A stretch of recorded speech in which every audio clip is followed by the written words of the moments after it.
three items on today's agenda. I'm suddenly echoing. Okay, begin again. We have three items on today's agenda. First, we will discuss the successes of Seattle's tiny house villages. Tiny house villages in Seattle have been perhaps the most successful support for people facing homelessness. They provide some of the most essential dignities of human life, like privacy, safety, a place to store your belongings, and lock the door. Many have self-management where residents are empowered to democratically run their own communities. Even based on the metric of the City of Seattle Human Services Department tracking transitions to permanent housing, Seattle's tiny house villages are far more successful than even the enhanced shelters. In reality, I do not think this is the best measure by itself, because obviously we need a major expansion in affordable housing, and that can only be done on a public basis, meaning massively expanding social housing that is publicly owned affordable housing by taxing big business or other such progressive revenues. We cannot depend on the for-profit market. However, in addition to that, we also need immediate services to help homeless people in the here and now, and we need shelter for them to go to, and tiny house villages have had a remarkable record of success. It is my hope that out of today's discussion, we can talk about expanding and extending the tiny house program, and that we can, as a movement together, push back against the right-wing attacks that pick on these villages to attack and demonize. And perhaps they do this because tiny house villages are visible. Today we have community members here from Lehigh and Nicholsville. And at the outset, I wanted us all to acknowledge that there is an ongoing difference of opinion between those organizations, and community members at large are also engaged in this discussion alongside the city's Human Services Department, and that debate and discussion needs to go on. I want to be clear, I have, as the chair of the Human Services Committee and as an elected representative of working people, I have the deepest respect for the incredible work done by both organizations, not only over the past years, but over decades. And myself and many community members have requested that we go through a mediation process, and that as I said, that discussion will happen in the meanwhile. In this committee, I just want to make sure that I wanted to acknowledge that, but also wanted to clarify that that particular topic is not the subject of today's discussion. Today's discussion needs to be focused on the overall value of tiny houses in Seattle in general, and that is something we all agree on, regardless of the differences we might have on specific issues at specific tiny house villages. Because we all need to be united against the attacks by the right wing. So I hope that we will all focus on that question, of why tiny house villages have been successful and what should be done to expand them and extend them in the city. And I know many community members have showed up to speak in public comment, which I really appreciate you all doing on this Friday morning.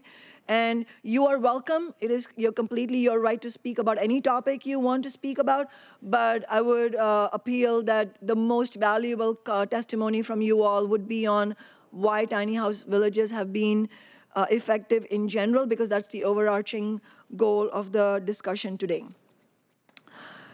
The second item on today's agenda is a discussion with DESC, Lehigh, Mary's Place, and Youth Care about their hopes and concerns as the city and county discuss regional coordination of homeless services. They will talk about their experience and what will be necessary, in their opinion, to allow them to most effectively help people find housing and provide other services. And finally, we will have a short update from the mayor's office about the legal framework for any regional structure for overseeing homeless services. So I'm really thankful to the mayor's office for participating as well. Before we begin the agenda items, of course, we have public comment. And Usually public comment is 2 minutes, which I'm always happy to do. I have an unfortunate conflict which I could not avoid. I have to join immigrant community members at one of their events, and I have a sharp deadline of 11:15.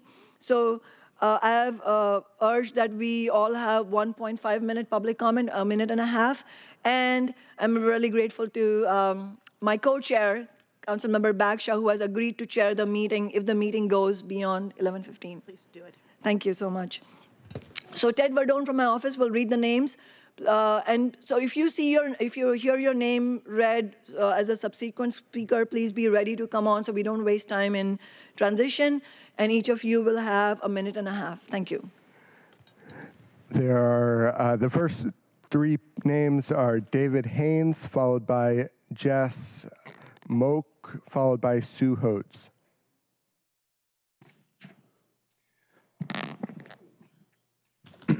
When is City Council going to stop using social welfare nonprofits as grassroots political re-election supporters and hold them accountable?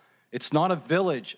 It's a pillage of budget money and a smudge it with data as forsaken lives go splatter. These are modern third world slums, and the racist government oversight of untouchable, politically connected, self-appointed nonprofits who get rich, subhuman mistreating the homeless. We have zoning laws to protect residential first world living areas from industrial, commercial noise and air pollution. Yet low-income housing thinks it's suitable at safe harbor to force people to live under a crumbling Magnolia Bridge next to a cancer-causing, horn-honking train.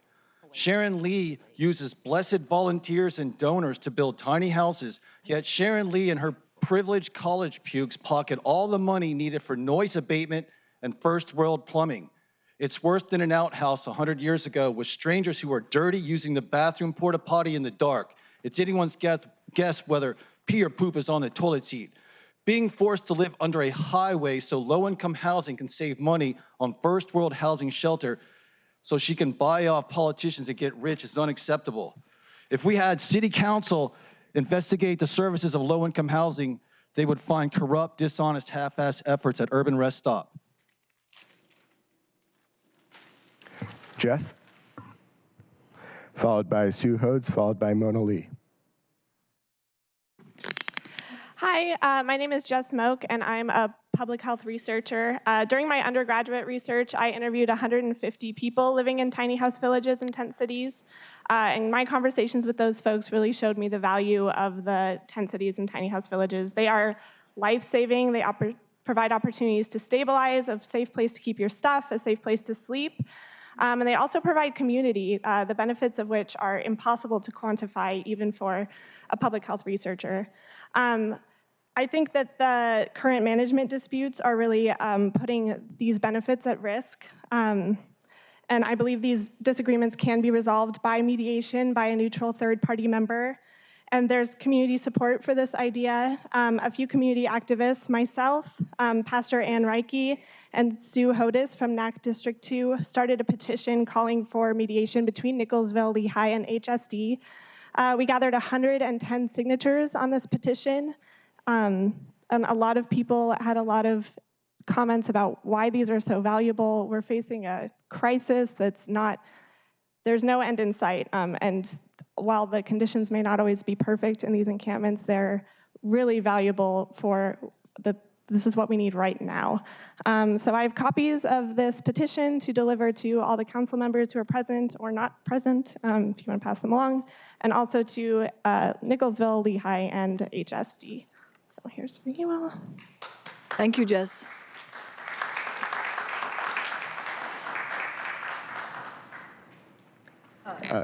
Mona, you're after Sue. So Sue, then Mona, then Dick Burkhardt. My name is Sue Hodes, member of the Neighborhood Action Coalition, NACD2, home to both the Othello and Georgetown tiny house villages. With NAC, I visited homeless encampments. I made friends with one woman when she was living in a leaky tarp on Denver Street where a waterfall would pour on her head when it rained. Later, she moved into Georgetown Tiny House Village where she really has blossomed.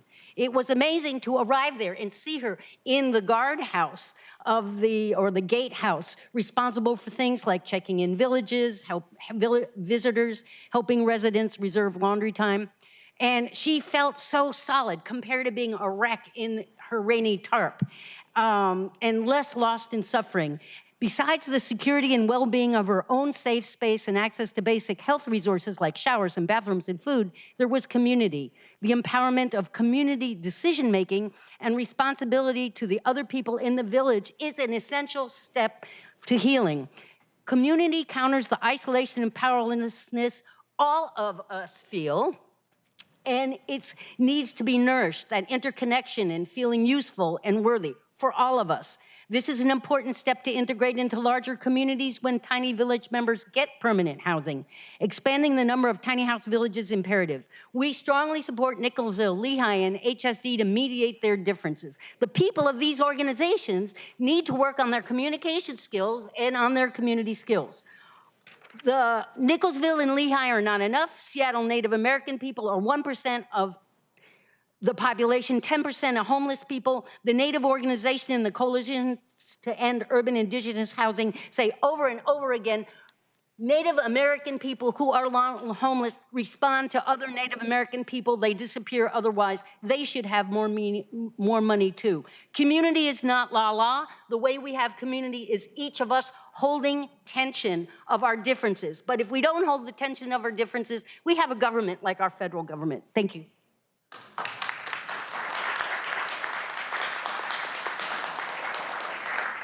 Good morning. My name is Mona Lee. I have been a neighborhood activist in Othello for more than 20 years. I believe I speak for the majority of my neighbors when I say the Othello Tiny House Village has been a great asset to our neighborhood. We are proud that at least in our neighborhood, some people who are homeless are able to have a reasonably high quality of life.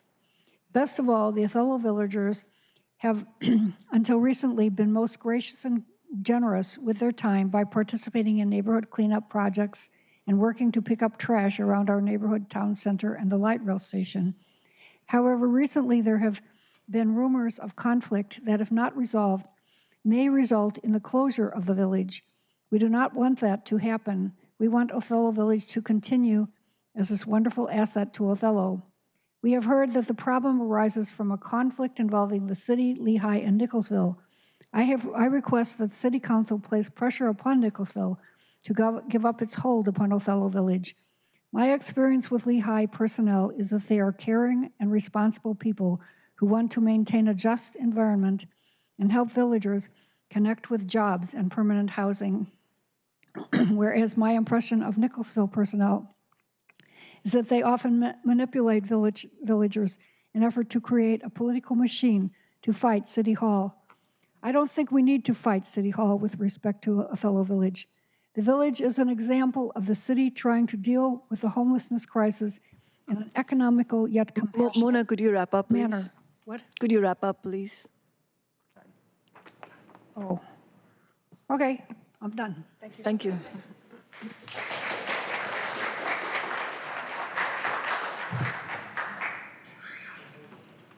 After Dick Burkhart comes Donna Anderson, Luke Reynolds, Naomi C. Hello, I am Dick Burkhart, a founding member of the Community Advisory Committee for the Othello Tiny House Village. I am also a scholar and activist on issues of democracy, from local to global, heading a small nonprofit called Democracy Works. Besides being a PhD mathematician and scientist, a former elected official, and a current national faith leader on economic inequality and the Green New Deal. And first off, I want to say I continue to be a strong supporter of the tiny house villages, at least when they are well managed. But I've been appalled at the highly unprofessional actions of the top leadership of Nicholsville over the last few months. I mean their war of insults against the Low-Income Housing Institute instead of collegial candor and respect. I also mean their refusal to accept appropriate democratic oversight, and accountability, especially the procedures for barring individuals from the villages, despite a long history of allegations. Instead, I've witnessed a savvy political machine combined in weird ways with irrational, deceitful, and vengeful behavior that has led me to conclude that the top leadership of Nicholsville need professional help, and that until they get it, they should have no management role in any tiny house, village, or encampment. That means I see no point of mediation at this time. What is really needed is a thorough investigation by outside persons of what's going on in the villages and an outside audit. Thank you.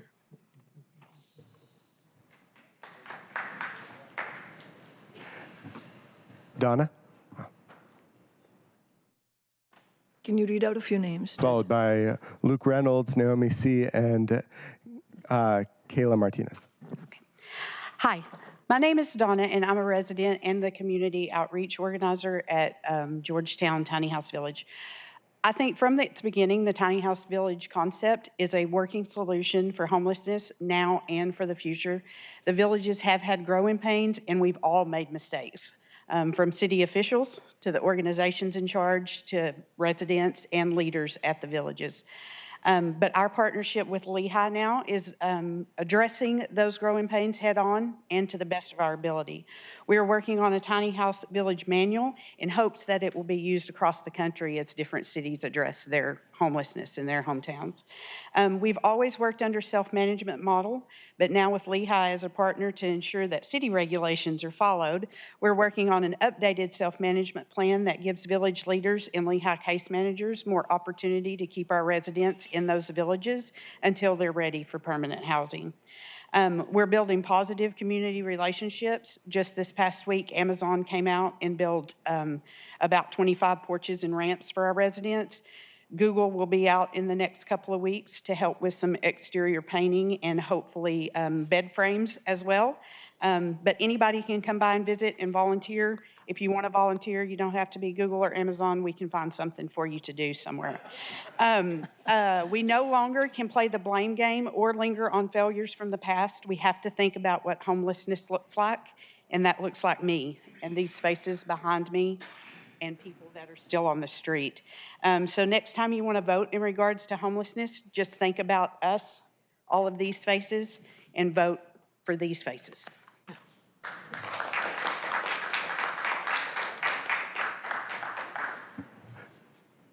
So after Luke comes Naomi, Kayla, and Brooke Gardenhire.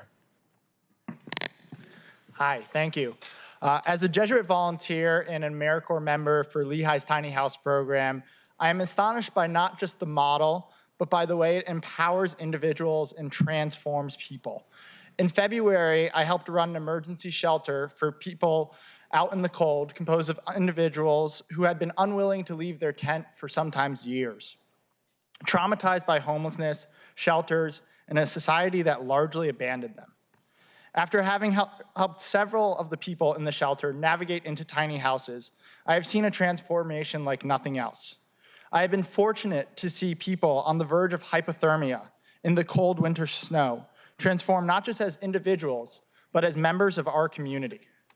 Whether it's taking on leadership positions in self-managed villages or leading community service projects in the neighborhood. It also looks like getting jobs and working towards housing, which they thought might never even be available. Tiny houses provide residents with a path towards a better future. The community structure, coupled with services at the door next to your tiny house, allow people to dissipate some of the trauma and challenges associated with homelessness towards a more stable and sustainable life.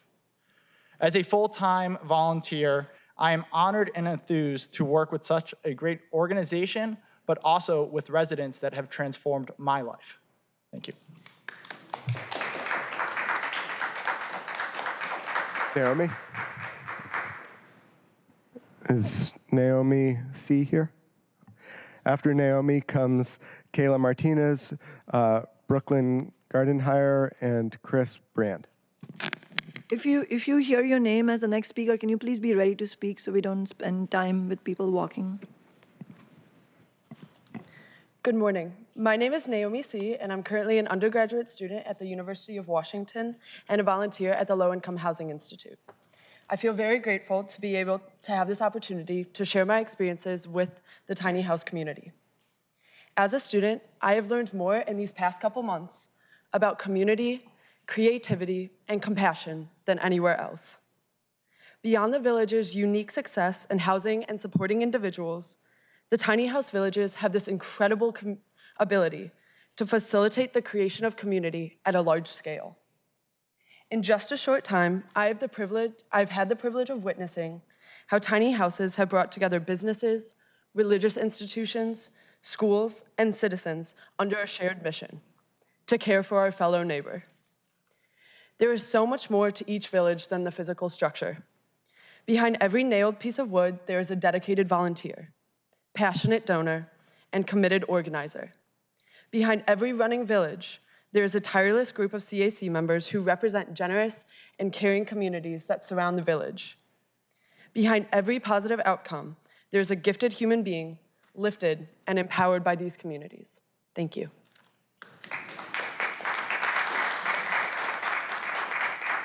Kayla Martinez, followed by Brooklyn Gardenhire, followed by Chris Brand, followed by Dove Gunwaldenson. Good morning. My name is Kayla Martinez, and I'm an AmeriCorps Vista member and a volunteer for the Low Income Housing Institute. Lehigh has provided me with a once-in-a-lifetime opportunity to combat poverty head-on. Tiny house villages, in my opinion, are the most innovative and dignified shelter system in the country. Tiny house villages are a physical embodiment of community and empowerment. The community that forms in these tiny house villages can only be credited to the incredibly resilient residents that call the villages home. I've seen the benefit of these communities firsthand. They uplift residents and provide internal support that can't be replicated. Lehigh empowers residents by supporting democratic decision-making. Our organization has worked tirelessly with residents to identify best practices for democratic decision-making and will continue to do so looking into the future. These villages should continue to be supported by the City of Seattle. They're a fundamental tool to solve this homelessness crisis. Thank you.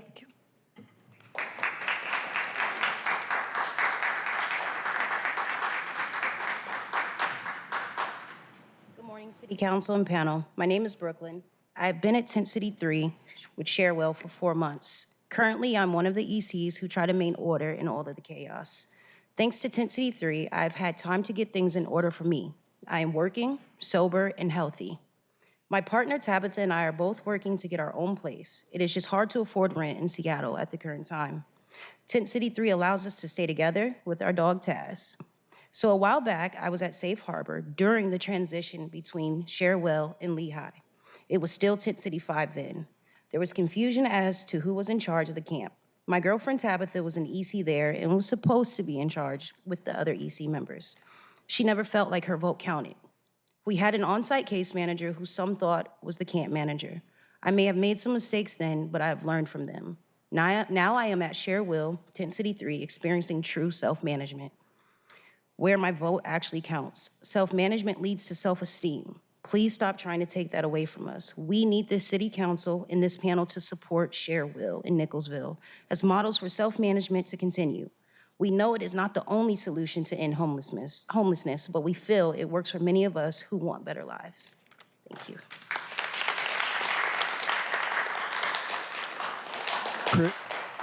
Chris Brand, followed by Dove Garwaldson, followed by Sean Smith. Hi, good morning. My name is Chris Brand. I am a co-founder and executive board member of Camp Second Chance. I just have a few words to say. Can you speak closer to the microphone, please? I just have a few words to say, not a lot, and I hope they're important. Tiny house villages save lives, and I'm a supporter of a tiny house village. Thank you. Thank you. Like that, accent. Hi, I'm Doug Gunwalson, and I'm retired, live in West Seattle, and I've been helping to build tiny house villages for the last 2 years. I have no opinion on the current discussions between Sharewell, Nicholsville, and Lehigh, but I have worked with Lehigh and find them to be a very productive and constructive organization. Where I stand is that the housing crisis in Seattle is not going away anytime soon. The tiny house villages provide a platform to allow people to transition from complete homelessness back into more normal lives. The purpose of the city, the objective of the city should be to provide housing ultimately for people of all income levels, not just the people who can support the market levels that are now prevailing. And I hope very much that the city will make its surplus properties available and provide infrastructure to enable the tiny house encampments to function as viably as they possibly can. Thanks.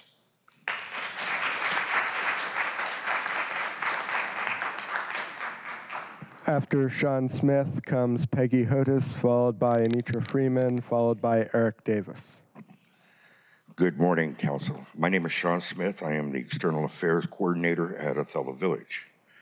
Over the last 4 years, the city, in partnership with nonprofit sector and homeless people, has embarked on a grand experiment in dealing with this increasing homelessness crisis.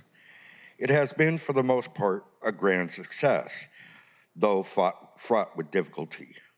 While the existing encampment ordinance is a good start, it does not address all the needs of the homelessness. Indeed, one shoe does not fit all. If we are to renew or update the existing ordinance, we should bear in mind a few simple things. One, we should have a variety shelter that matches the variety of people that are experiencing homelessness. Two, we need to hear from the experts, i.e. those who have experienced or are experiencing homelessness. Lastly, we need to build the necessary housing quickly to address the tide of inequity that has swept across our beautiful city. Thank you.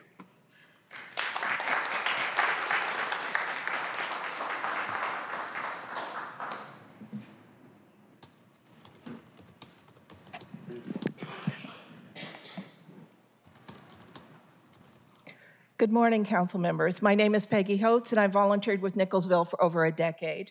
In March, the large corporation which HSD has handed over all contracts to for the 10 city-sanctioned encampments tried to fire our small grassroots organization and community from the 3 tiny house villages, for which we are the only city-certified operators. This has dramatically increased the cost of running these villages and has emasculated their empowerment and self-management. Occupied Othello Village is presently incurring an estimated cost of $800 per day for paid corporate security. At that rate, well over a third of the village's total budget of $460,000 a year will be exhausted by the end of December. When operated by Nicholsville, the villages had no security costs because the people living there did them as one of their responsibilities. I believe everyone on this committee can tell the difference between this corporate model, which gives paid site managers and central staff the power to overturn each and every decision of the village, and the Nicholsville structure of democratically organized decision-making coupled with checks, balances, and oversight by its grassroots board of directors. The City Council should investigate and audit HSD's and the corporation's operations of tiny house villages. Every individual City Council member and the council as a body should insist on mediation between HSD, the corporate contract holder, and the democratic and self-managed communities they are trying to ruin. Thank you.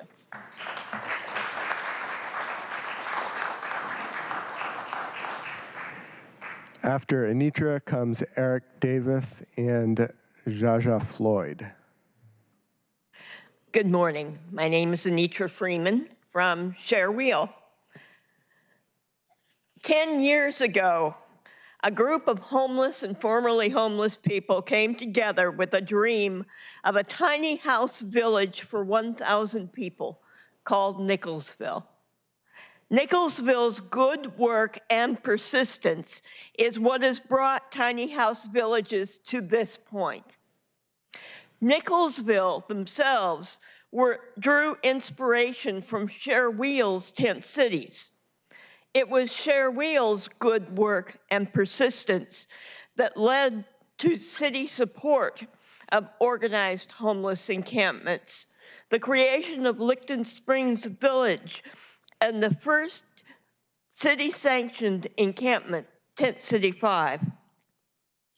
Seattle's efforts to end homelessness work best when the efforts of homeless people themselves are recognized and respected.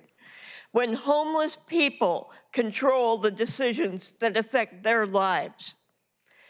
In recent years, Cherwell and Nicholsville's self-managed model has not been respected and supported by the powers that be. This has severely damaged our community and our city. Our community and our city will be better if you insist that the pioneering democratic self-governance of Nicholsville and Cherwell be applauded and supported. Thank you.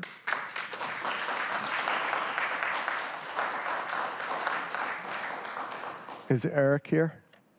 Eric.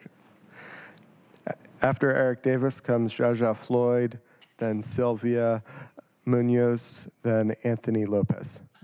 Good morning. My name is Eric Davis. I'm a co-founder of Camp Second Chance, one of the democratically ran encampments, also a site coordinator for Lehigh. I just want to touch on the importance of the tiny house villages and the community. The community coming together, working with the residents, building them, and having confidence and having a place to stay.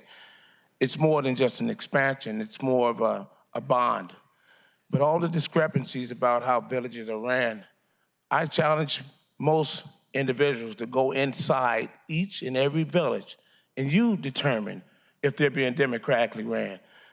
Because I've come from Cherwell, Nicholsville, 10 cities 3 years ago, and some things we didn't agree with. The best thing we could agree with was it was a shelter. But we've since changed and found Camp Second Chance in 2016. And we went toward the best practices of a village, which democratically ran means you have a voice and a communal, togetherness about each and every step and transparency to oversee. So there's no cliques. There's no, people being afraid if they don't go out and do political things that they'll be put out. We don't do that. So transparency needs to be from top to bottom. If you want a really clean and sober environment, or really ran well encampment, keep transparency in all of that. Thank you.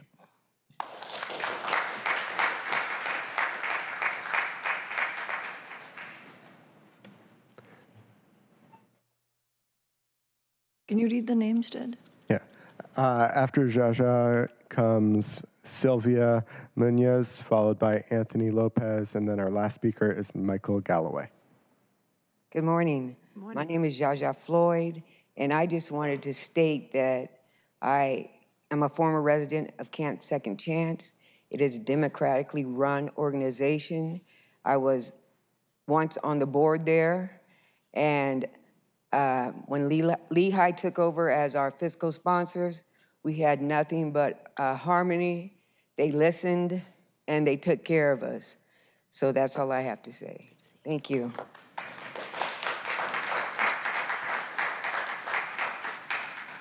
Sylvia?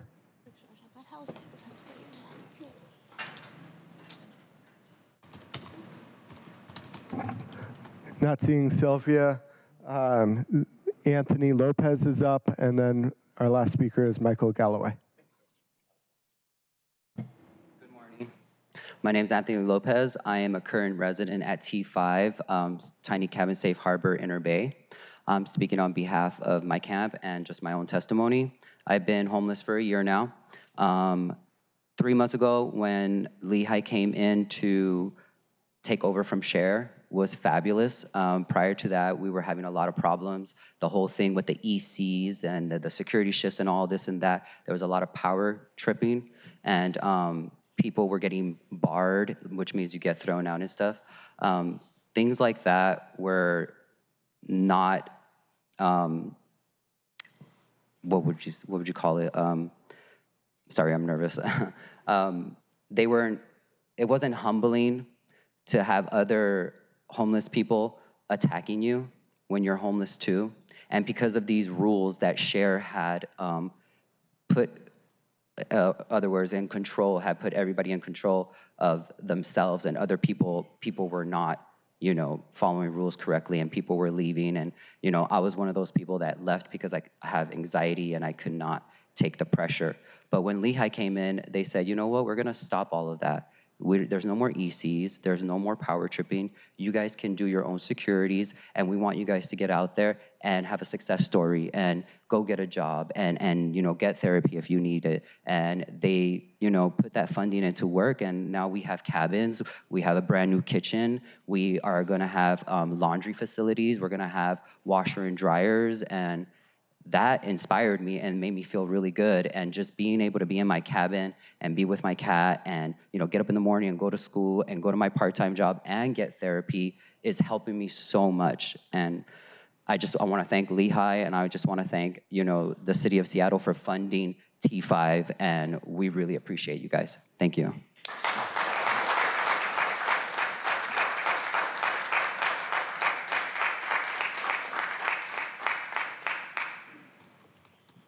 Good morning. My name's Michael Galloway, and I'm a friend of everyone in the room. If that takes my minute, I'm happy to do it. I'm a friend of Chief Seattle, but also of Chief Les Shy, who was hung because he was found to be guilty of things that committees and processes thought he should be hung for. We lose too many people in this city, not just because of crane accidents, where workers are under pressure to remove pins on the way to take it down, or not just because a Boeing 737 had an angle of attack that was designed top-down by engineers who know how to fly planes, but people, real people, need to be involved in every process that every person in this room talked about today. And it will be wrong if we think this is Nicholsville versus the other group. Totally wrong, and that's what politics does to people. So let's not be divided, let's be united, and whatever the process is today, stand with each other. Go to the homeless or to the Nicholsville or to these various camps and just hang out. Meet your neighbor. That's what we have to do. So thank you for letting me be a friend of everyone in the room. That's our last speaker. Thank you to everybody who testified in public comment. I really appreciate it. And as I had notified you all earlier, we usually have 2 minutes for public comment, and I just have to, I have an unavoidable obligation to attend a community meeting, and I have to leave at 11:15, so I appeal to you all to speak for a minute and a half each, and I think you all have provided valuable testimony as to why tiny house villages are important. And it was also crucial that not only people who have experienced the tiny house villages themselves from being homeless spoke, but also volunteers, students from the University of Washington, people who have seen it in action have also testified. And I really also hope that at a future committee we will look at the study that Jess Moak was talking about. And I also wanted to note again, some of you weren't here when I spoke earlier, that and this came up a little bit in the public testimony, that we know, yes, there are ongoing discussions on some differences that have arisen on the management of some of these tiny house villages, and that discussion will take place independently. My office, of course, has joint community members who are recommending that we have a mutually agreed upon mediation process.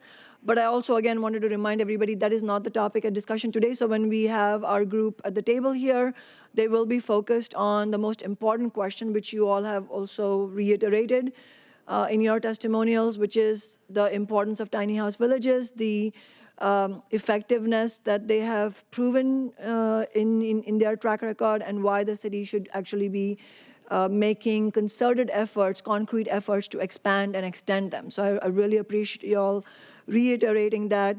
And I just wanted to echo somebody who said, you know, self-management equals self-esteem. I think you all have made very, very clear that part of the reason the tiny house villages have been so effective is because they truly provide a space of dignity and community, and that is absolutely an essential core to rebuilding your life after having faced some devastating experiences that homelessness comes with.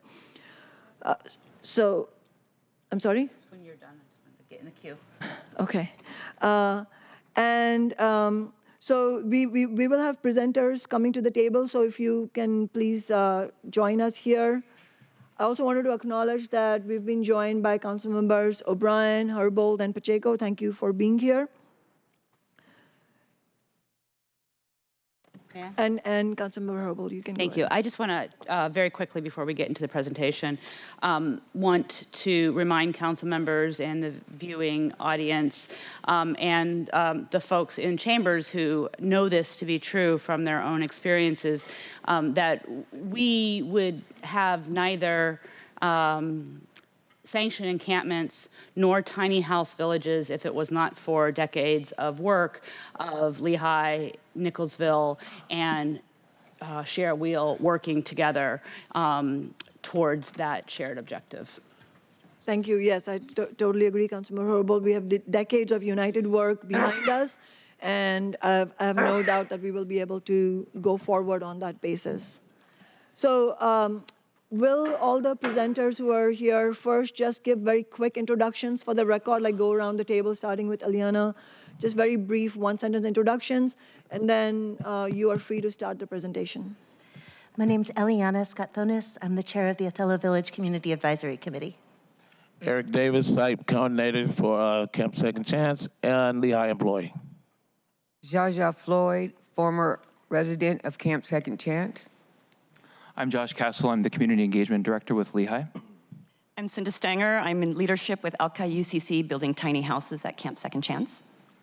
Jose Ruiz, Assistant Manager of Supporting Service for Lehigh. Melinda Nichols. I've been on the board at Lehigh for 22 years, and I have been working to build tiny houses for the last 4 years. I'm a carpenter. Sharon Lee, Executive Director, Low Income Housing Institute, or Lehigh. Robert Jeffrey, pastor at New Hope Baptist Church, and one of the partners with the True Hope Village tiny house. Thank you. Go ahead. You all know who's starting? Yes, we wanted to have a presentation, a PowerPoint presentation. And who has the clicker? Can I?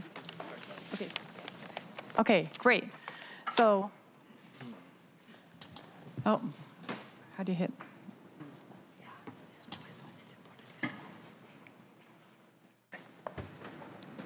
So normally I just hit the space bar. And the Space bar? Right here. Okay. Oh, okay, great.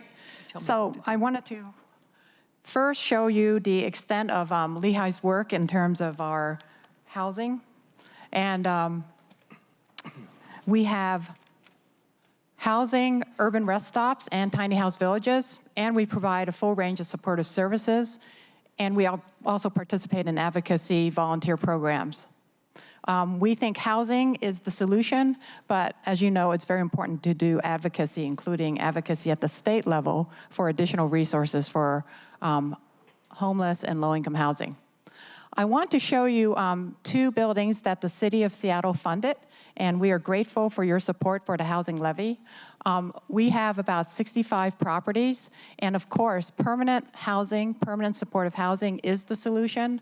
On the left is the Marion West, which includes housing for homeless young adults on the 2nd floor over the University District Food Bank, and then we also have housing for low-wage workers. And the reason I'm bringing this up is because we were able to move people from tiny houses, living in tiny houses, to the Marion West. And also, on the right is the Tony Lee, which is 70 units of workforce housing over a preschool. And again, this is on city-owned property that you transferred to us. And there is a preschool for 80 children with Refugee Women's Alliance. And we were able to move people from tiny houses into the Tony Lee. So just to let you know that even if it's homeless housing or workforce housing, we make a priority to move people who are living in tiny houses. And it's because of City Council providing, the mayor and City Council providing us funding for case managers. We have case managers at every site filling out housing applications and moving people into every new building that we open up. This is June Leonard Place, which we just opened up, and we're 100% leased this week for homeless families, homeless veterans, and low-wage workers. Just to let you know that we also take a regional approach to making sure that there's permanent supportive housing. So these are our urban rest stops. We have 3 of them in downtown Ballard and the U District. In Seattle, they're for people experiencing homelessness. They provide free laundry, showers, and bathrooms. They're funded by both private donors and by city funding. They serve about 800 women and men every day. The first one that opened in downtown opened in the year 2000. It's our busiest one. One survey we conducted showed that about half the people at the urban rest stops are employed, so they're showing up to get ready for work. They line up typically at 6 a.m. and they're taking showers and they're getting ready for work. So it's really a lifeline for a lot of folks. They also provide housing and employment referral services, and they're powered by staff and a whole bunch of volunteers that keep them running. The Ballard Urban Rest Stop is attached to our Cheryl Chow Court, which is an affordable housing building we have for over 50 seniors. The Urban Rest Stop opened in 2015. It includes bathrooms, 5 showers, 5 washers, and 9 dryers. It serves a couple hundred people a day, and we're able to provide tours of these urban rest stops if that's ever desired.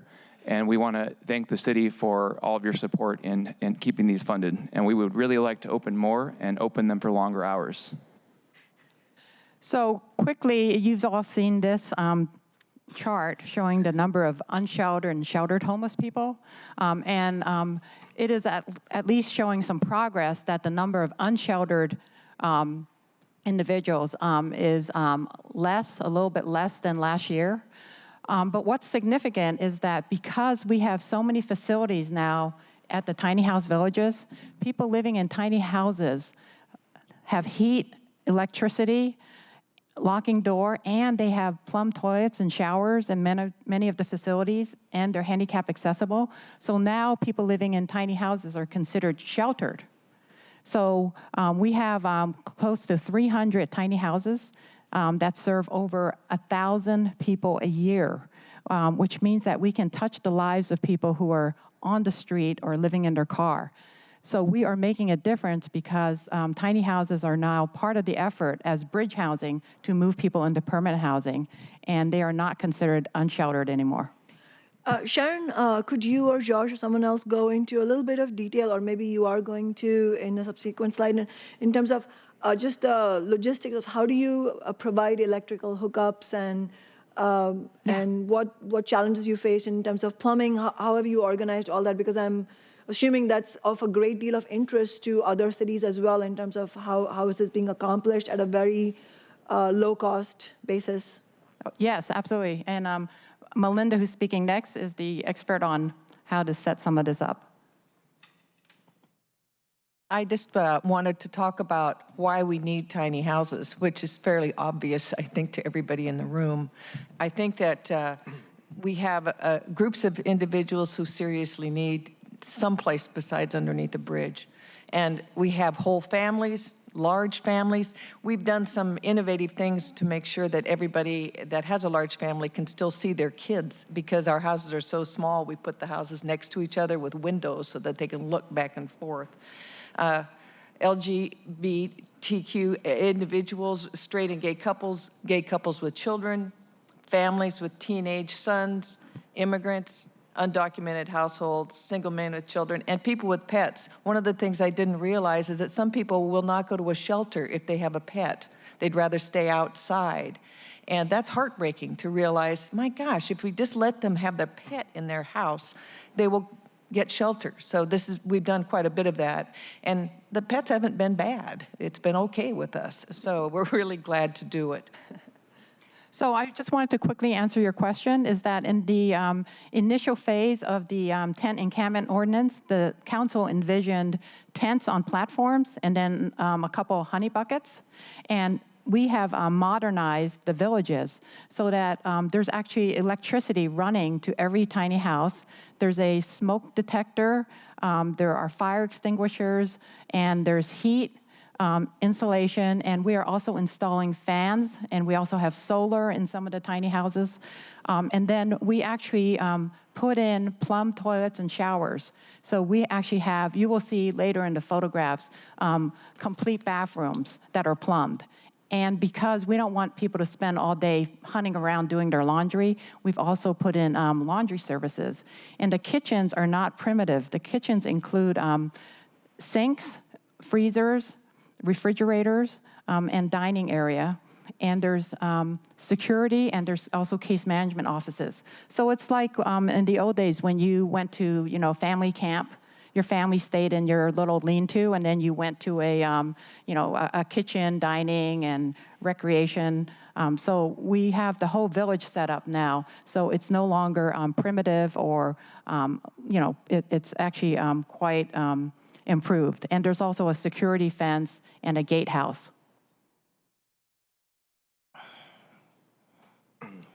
Good morning. The list that you see about the service that we provide, housing resources, employment, education, basic food, is part of our services. Recently, we have been educating the homeless people about a program. It's called Earned Income Disregard, that with the combination with the Section 8 voucher, they will be able to get a job, and they're not going to pay rent for a year.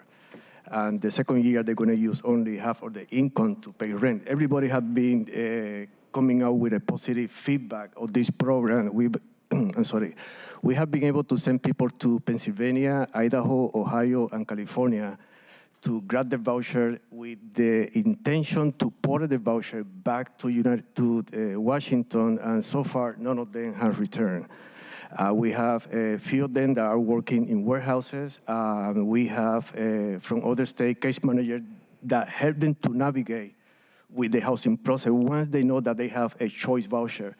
This morning, I checked, and there are 431 choice vouchers available in all United States. It takes, right now, the budget is signed by the president. Whoever I place in the Section 8 voucher, if I do it this morning, they're going to get the voucher on the next fiscal year that starts on October 1st, 2019. So far, I have presented this to the Second Chance incumbent and also to some of the folks at the Othello, and they were very, very interested even to go outside the state, get the voucher, get a job, work, no pay rent for 1 year, and the second year, they can even has planned to stay, or if they want to port the voucher to any part of the United States. Right now, we have 3 residents at the Fry that they are getting educated to get the voucher in Alaska. We have 2 residents at the Camp Second Chance that one already has a voucher in Texas, and another has a voucher in California. And I've been there only for 2 weeks. I might have to work from home because right now they're making a line to see me because everybody want to go there. I start working and not pay rent for 1 year. This is a program, it's a federal program, was enacted in 1990, and the last amendment that was done was in 2016. It's a hot program. The last amendment that was done, once the program starts running, the clock is not going to stop. And that would be, is part of the program of the service-supported services that we are providing now with the residents. So just to give you a landscape, we have 10 tiny house villages, and 8 of them are receiving support from the City of Seattle, the Human Services Department. 1 village is being supported by on city-owned property in the city of Olympia, and then 1 is church-sponsored by the Lutheran Church of the Good Shepherd. But you can see, don't you like this drone picture of the Lake Union Village, our first drone picture? It looks really well organized. And you can see the kitchen tent, and the long one building in the middle is the hygiene facility. It has 7 bathrooms, full bathrooms, and also laundry facility. Chair. So you can see that majority of the sites are on publicly owned property. City of Seattle, Port property, and then there are some church properties and Lehigh property, private property as well. Just 1 second. Go ahead. Thank you. Just a question as it relates to your hygiene facility availability. The city of Seattle's city auditor has recently, in its audit of the navigation team functions and the theory of change and its how well it moves people from living unsheltered into other situations, cited the lack of hygiene facilities throughout the city and noted that there are only 6 publicly funded 24/7 bathrooms throughout the city. We have made some progress in opening some of the community centers that have showers, not all of them. I think all of them should be opened. But I'm wondering, are there opportunities? I understand it would be logistically very difficult to serve more people than are residents of these individual tiny houses, but is there a way to consider how we might open some of the hygiene facilities to a larger population of folks than are currently residents at tiny villages? Well, I think, first of all, we're very concerned about this, but we have 3 urban rest stops that the city has been supporting. But the church that we're renting, the U District rest stop, we're going to have to shut down that rest stop in the U District, which is heavily used. So not only is the urban rest stop in the U District, but also the Roots shelter for homeless youth, we're all going to be displaced.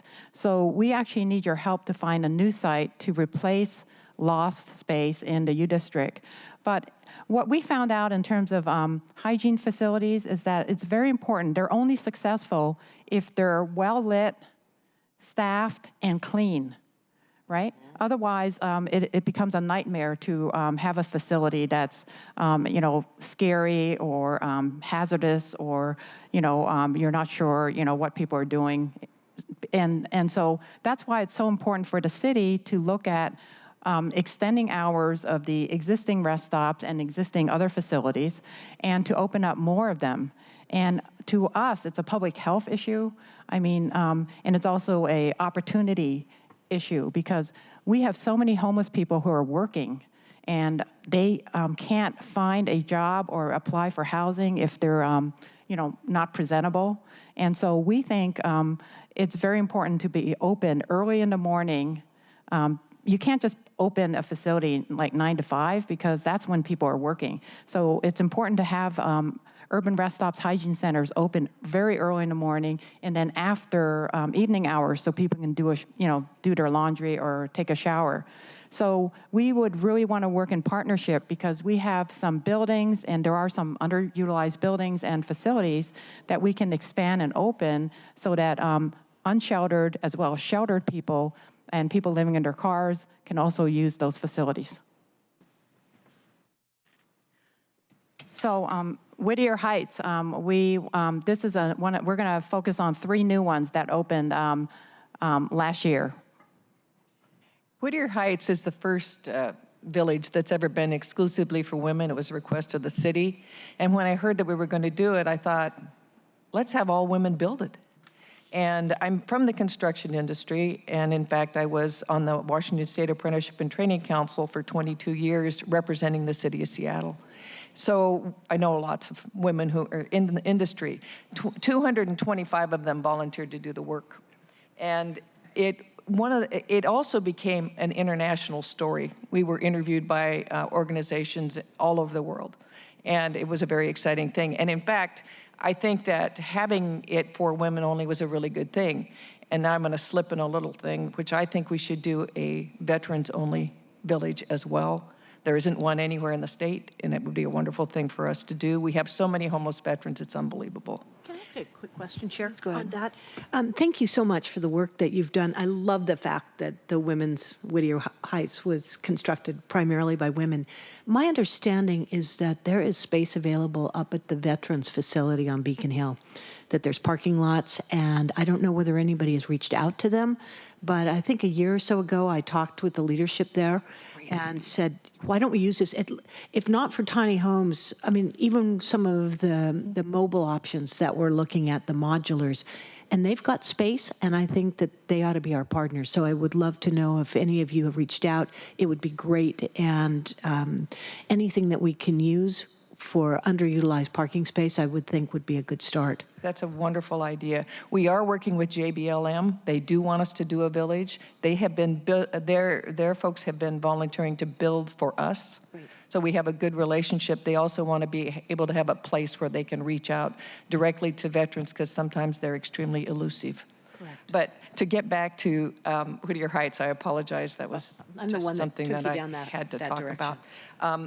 It was a wonderful experience. We not only we gained a huge number of individuals who wanted to build more of them. We also kind of recruited some women for the construction industry, which is a very important thing to do as well.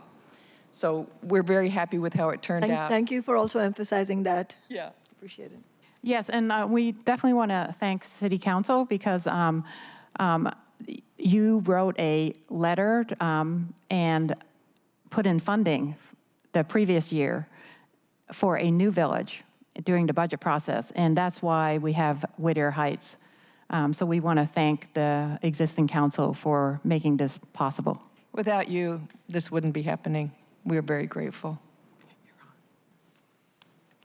Okay, my name is Robert Jeffrey, and I'm a partner with Lehigh in the New True Hope Village, along with Reverend Willis. And so my observations are primarily that connecting the homelessness problem with existing community institutions is a very sound principle.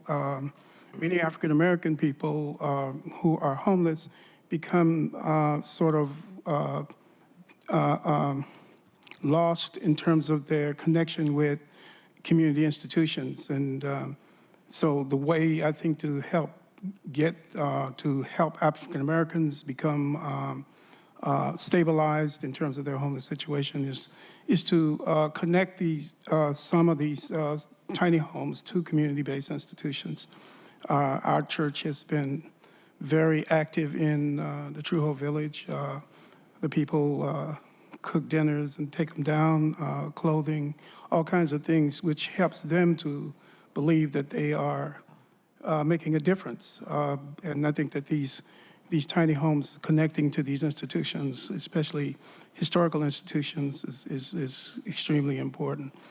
So I have nothing but good things to say about True Hope Village and the other villages which I have familiarized myself with. I think this is very important.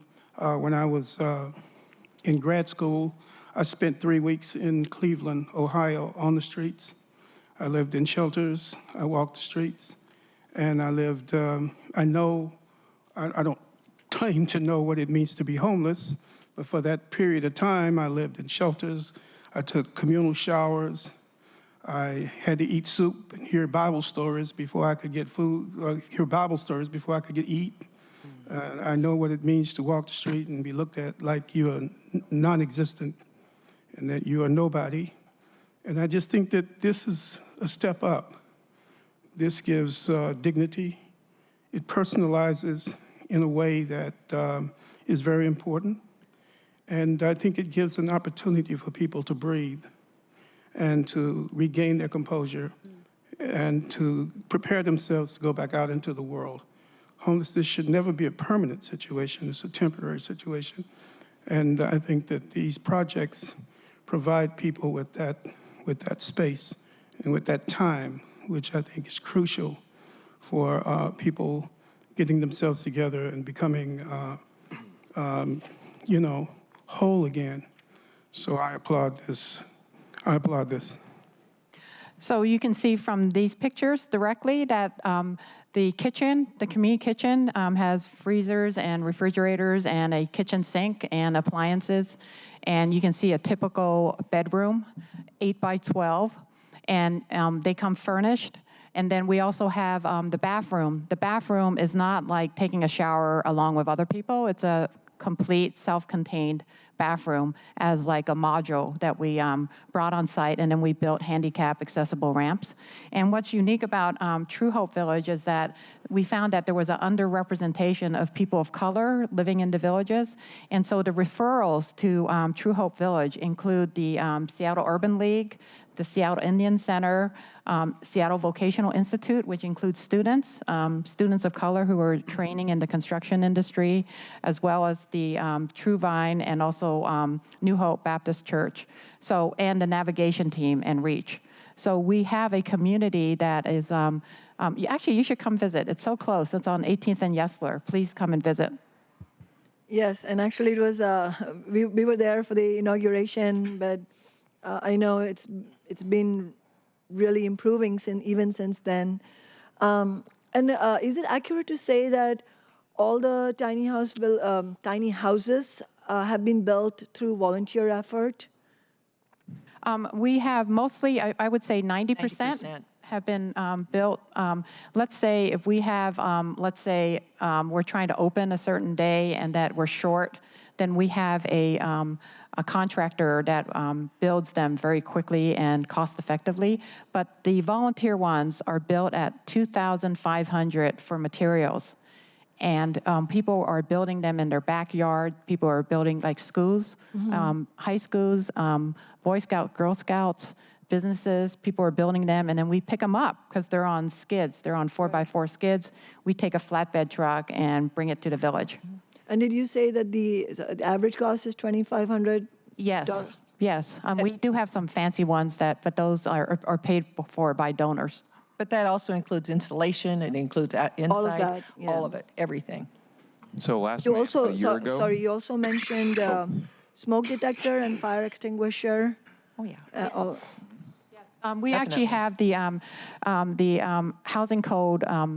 Public health comes and inspects regularly, and the code enforcement comes and inspects to make sure that we have all the life safety and equipment that we need. And so, absolutely, we have to inspect because sometimes, people disable their smoke detector, but we make sure that smoke detectors are working, and we do not allow smoking inside the tiny house, and we don't allow, of course, candles. And people have a heater, and the heater we make sure is not the kind that flares or combustible so that, cats and dogs aren't, getting singed. And that's a good thing. And Josh wanted to say something, and Ted, and then after that, Councilmember Bagshaw also. Yeah, I was just going to say that we had an amazing day, May last year, about a year ago. The CenturyLink build happened, and it was hosted at the same space that hosted a Taylor Swift concert the night before. So it was a really large space. We built 400 volunteers from Vulcan, from Seattle Vocational Institute, and from AGC came out and built 30 tiny houses in one day. It was kind of historic because we've never built so many houses in so short a period of time. And they were hoisted up on a flatbed truck by our house mover, Joe, and brought to True Hope Village, where they're serving over 50 people experiencing homelessness. And now we are, it basically it helped improve our, we learned even more about how to build them out of this effort. And it was just a really long, amazing day. So how do these tiny houses compare in terms of the structure, amenities, and cost to the corporate-built pallet ones? Okay, we did see the pallet shelters, and we had a demonstration about a year ago. What's good about them is that they come flat on a little trailer, and then you can put them up in like a few hours. But we chose to continue with our stick-built tiny houses for a number of reasons. Ours are insulated, and also we found that it was very important that volunteers help with decorating, putting flooring, putting roofing, painting them, and we have more a sense of community, whereas we felt the pallet shelters looked very sort of uniform. And also in terms of noise, because ours are insulated, we have a thick wall. We found at that point, what we saw, the pallet shelters that we saw were not insulated. And so we decided that since the pallet shelters cost more than ours, more than doubled our cost, that we went ahead with the our conventional stick-built. Councilmember Bakshaw. Thank you. I want to acknowledge all the volunteers that have worked on this and this whole project. And remember that, I think it was a couple of years ago now, Sharon, that there was a group of students and they had a statewide competition in Olympia, and you and yours were very instrumental in picking those up and bringing them. I don't know whether they ended up in Othello or Georgetown, but what I had learned many times, and having constructed some of these myself, that the buy-in from the community is so much more when people have hands-on. And I want to really say thank you for allowing that to continue, because I do think it makes a difference. The other point that I wanted to make on the safety about having, and I know that this is just a nit, but something I'm going to ask you if you do you spend any time teaching the residents how to use that fire extinguisher? Because in a case of an emergency, if you haven't done it before, you don't know how to pull out that pin and how to squeeze the trigger. It sounds simple, but it really is a little more difficult, and you don't want to be doing it for the first time when there is a fire. Do you spend any time at all on those kinds of fire safety details? Well, we actually have a checklist of all the safety and kitchen and expectations around the kitchen and equipment, and we go through that. And so we also have pest control. I think maybe your point of actually showing someone the fire extinguisher makes sense, and I think we can incorporate that. Do you want to say that, Eric? We do that at Camp Second Chance. Great. Thank you. It's amazing to me how oftentimes people, or whether it's Coast Guard or whomever, said you need to update these and make sure that they're within, but nobody's ever used them. They have, and it is more difficult than you might think to figure out, especially if there's a fire burning around you, how to get that pin pulled out, and to make sure that people know just how to use it effectively. Thank you. So this is Lake Union Village. We opened in October on Seattle City Light land. And you can see again, oh, I forgot, sometimes we have like a paint party. We will have we will invite people, including neighbors, artists, schools, to come and do a paint party. And so you can see the results. Fun. So we want to talk about Camp Second Chance. We have Cinda and Eric and Jaja. Okay. All right. So, let's see. So on the democratically ran self-managed encampment, this encampment is based on best practices of other encampments in other 10 cities that we've lived in before we formed Camp Second Chance. So all of the things that you're looking at right there are practiced on a daily basis.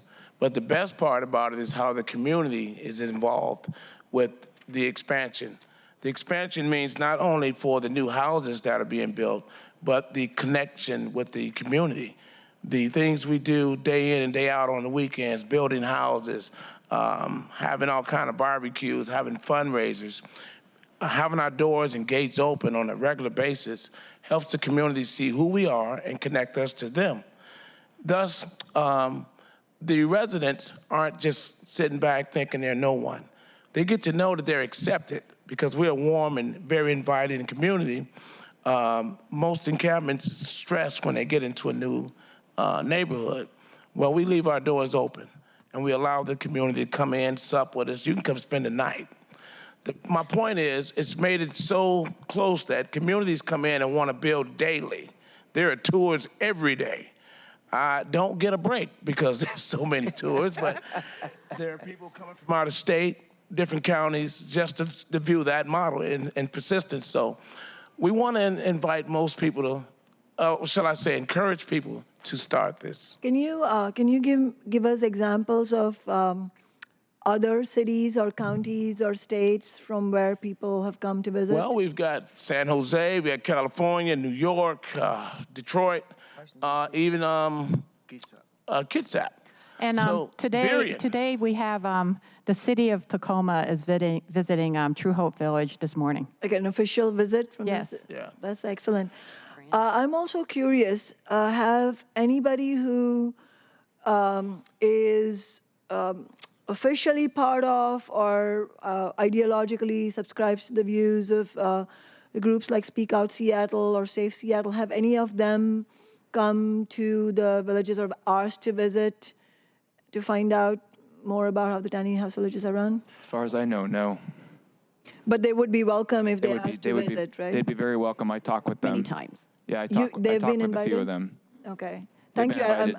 I'm Yep. glad to know that, you know, just in terms of, you know, just sharing with members of the public that they have been invited and if they're curious to know why these things are working, why tiny house villages are working, and also why it is important to understand that you're not going to be able to solve this problem unless your starting point is humanity and dignity, and also just the effectiveness of having a safe space with insulation and smoke detectors and fire extinguishers and you know, place where you can stay with your family and with your pets. I mean, that's obviously that's the basis. And having showers and plumb toilets and kitchens, that is what allows people to get back on their feet. So I would really urge people who are curious or alienated from homeless community members and feel that they feel inclined to blame individuals. I think it's important that they go and visit and understand this problem and the solutions much more. Councilmember Herbold. Thank you. As a person who's visited Camp Second Chance several times, it's great to see my constituents here at the table. Eric, Jaja, Cinda, really appreciate the work that you've been doing in Highland Park. Could you speak a little bit to two things? One, you know, the CenturyLink exercise was very impressive in the number of tiny houses that were pumped out over a short period of time. But we have a little bit of an operation at Camp Second Chance as well. And there's a lot of capacity to build more there. So maybe you could talk a little bit about that. And also as it relates specifically to the community building aspect, it would be helpful to, like, if we could maybe quantify that a little bit, because I think Camp Second Chance has really gone the extra mile. There are, I don't know how many, maybe you could tell us, how many congregations are actually active on an ongoing basis from West Seattle in supporting Camp Second Chance? I mean, it's a lot of people, right? It's a lot of different individual congregations. Yeah, I'd go as far as 25 or more. Yeah, and it's really changed people's feelings, I think, about homelessness, and really allowed people to see that we have common cause together, and that when some of us say that we're neighbors, people understand that now in a really different way. Yes, absolutely. I'm gonna let Cinda speak mostly about the expansion on that part, but I wanted to point out the pictures there. That community group right there where you see them preparing meals, that's usually every day. I mean, anyone comes out, the love you get there, the warmth you feel is very important as a community. When you think you're in a homeless shelter, that's like Better Homeless and Gardens. It's gated, it's a community where people that trust each other are securing each other, yet there's no guns, there's no screaming, there's no needles. It's peace all day long. And this model is what we want to advocate to have everywhere. So what we're trying to say is those tiny houses are not just tiny houses. Those are communities that you need to have. Until you can actually get enough affordable housing, we need to build as much of these as possible and have them ran in such a way that they have that dignity and that community, that love from the community together. Let me ask you a follow-up question on that. I've been to many of the villages, and I've seen some of the work that has been done when there have been conflicts in a peaceful way. And I think I many times have said I was so impressed with what I saw at one of the villages that I wish our condo was as considerate as what I saw there. My point being here is, what are you doing differently? What are you in your village doing to promote that peace that you described? I'll put it straight to you. An example from each individual. There's no special thing that anyone can or cannot do. We practice it. And when something is addressed, it's addressed in a civil manner. It's addressed in a calm tone. And if you were using or anything like that, we don't kick you out. We offer you treatment. First thing, because I have a history of alcohol and drug care services, so I've worked in that field 13 years. I can talk with you at 2 in the morning, 3 in the morning, but the whole idea is being able to understand that it's not just an addiction, it's not just mental health. These people need love as well. And you don't need to be screamed at, you don't need to be yelled at, they need to be heard, but at a tone and in a distance where they're not feeling like they've been put on the spot. And we practice it. And as that practices, it glows, it grows, and flows. Now you got a community that's going outside the gates expanding. And so we just want to see this love everywhere. We all deserve it. Let's stop bickering, just build. I love that, man. Thank you. And Ted had something to say. And also I invite other speakers who are at the table who haven't spoken yet, please also join the discussion. I'm Jaja, and I'm going to speak to my experience at Camp Second Chance. I actually got there, and the reason why I loved it immediately was the harmony that was happening at that time. And I say at that time, but it was continuous up until I just transitioned into permanent housing.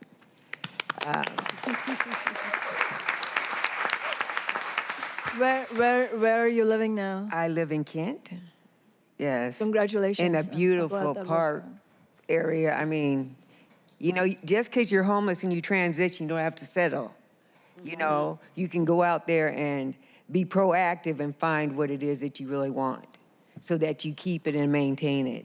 And the thing about Camp Second Chance is when I arrived, I have certain services I needed, mental health, doctors, and things of that nature. Coming there, I was interviewed by Chris Brand, actually, and he gave me the code of conduct rules, and so I liked that right away. There's rules you have to follow. You have to take personal responsibility.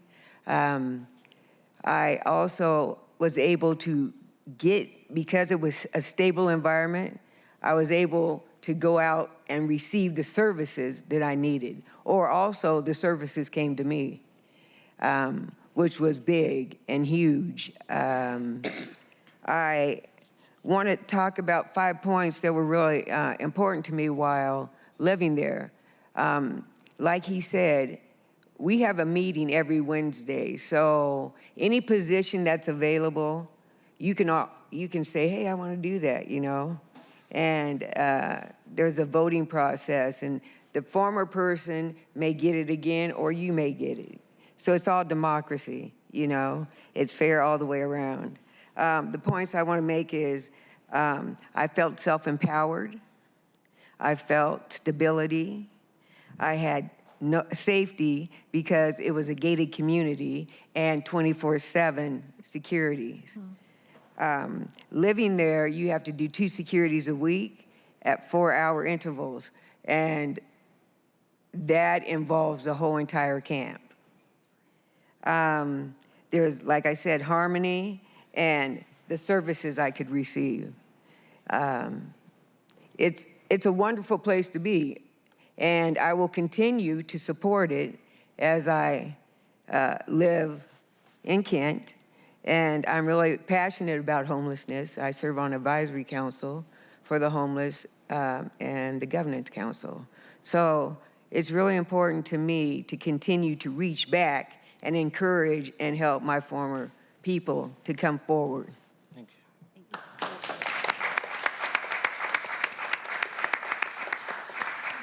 Scott Thonis. I'm chair of the Othello Village Community Advisory Committee, and I think the community advisory committees are one of the really neat features that got set up in the encampment ordinance. The CACs bring together stakeholders from across the diverse larger community. We have members of faith communities, organizers, business owners, nonprofit leaders, and many more. Each CAC is a little different, but we're all passionately committed to the well-being of the residents, and many CACs serve as a bridge between the village and the larger community. You've heard a little about why tiny house villages are important, especially for populations like couples and pet owners who might not be able to use traditional shelters. But the advantages of the villages go far beyond issues of capacity or accessibility, or even their very impressive cost effectiveness. And from what I have seen, the self-managed village model is the most important harm reduction tool that the city has available for addressing the homelessness crisis. For people to move from unhoused to housed, there often needs to be healing and skill building, as well as the overcoming of practical obstacles. The isolation, trauma, and disempowerment of homelessness are profound and often need to be repaired, something the village model has proven remarkable at addressing. At Othello Village, I've observed how Nicholsville's approach has supported residents developing a strong sense of community and a foundation of cooperation and mutual accountability. There's greater physical safety in the village model than in other models, but also having one's own private space, an elected camp leadership, and communally agreed upon codes of conduct creates a sense of security that's essential for being able to move beyond crisis mode and build a stable future. But the most important outcome that I've seen is the growth and empowerment that comes from having real agency in one's life and future, and mentorship from those with shared lived experience, and meaningful work in building one's community. It's this empowerment, I believe, that underlies the successes of the self-managed village model. Though sometimes I imagine the very success of this model might feel frustrating at times to those at HSD managing it. When you empower marginalized people, they might raise their voices in inconvenient-seeming ways. They might not be as easily streamlined into a tidy system, and they might in fact insist on being treated as individuals with unique needs. And when you put together committees of engaged, dedicated community folks, we also might be inconveniently vocal. I encourage you to recognize that these are marks of success. The high level of community ownership and engagement from those housed and unhoused is an asset and a sign of successful leadership and programming. Speaking very personally, I believe the positive outcomes I've personally observed at Othello Village can be credited to the dedicated combined efforts of Lehigh and Nicholsville and the support of the city.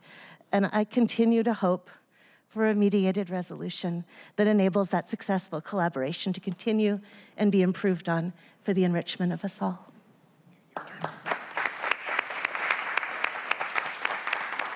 Ted, go ahead. Some observations. Can I sneak in real quick, just because? Sorry, just Ted was wanting to ask a question. Back with the when we were talking about Camp Second Chance, I just wanted to come in on the creation of Camp Second Chance is such a clear example of how creating tiny house villages was really a grassroots movement that had to fight for it and win it. I mean, Camp Second Chance exists because people with nowhere to go went and clipped the lock on a chain that was on a fence and set up an unsanctioned encampment in an empty parking lot. And they were 24 hours away from being swept and kicked out of Camp Second Chance. And community members rallied and stopped that sweep from happening. And eventually they got authorized as an authorized encampment. The last time I went and visited, it was tense. It wasn't those tiny houses, so it looks a lot better now. But even then, I mean, there was that community that fought for and won that space. And it's just like how Cherwell and Nicholsville fought to create authorized encampments in the beginning. But it's not just in the past that people had to, as a grassroots movement, had to fight and win those spaces. It's happening now. Perhaps somebody from Camp Second Chance can talk about your permit to continue at that location. If my memory serves me, it was getting up in March and you hadn't heard from HSD and hadn't heard from HSD whether it was going to be renewed. And I think it was renewed, yes, but I mean, just imagine in terms of creating, I don't know, in terms of a program like this that's so good, and having to and not knowing whether that village is going to continue there up until less than a month before the deadline, or maybe even after the deadline, it's not acceptable that the city does that.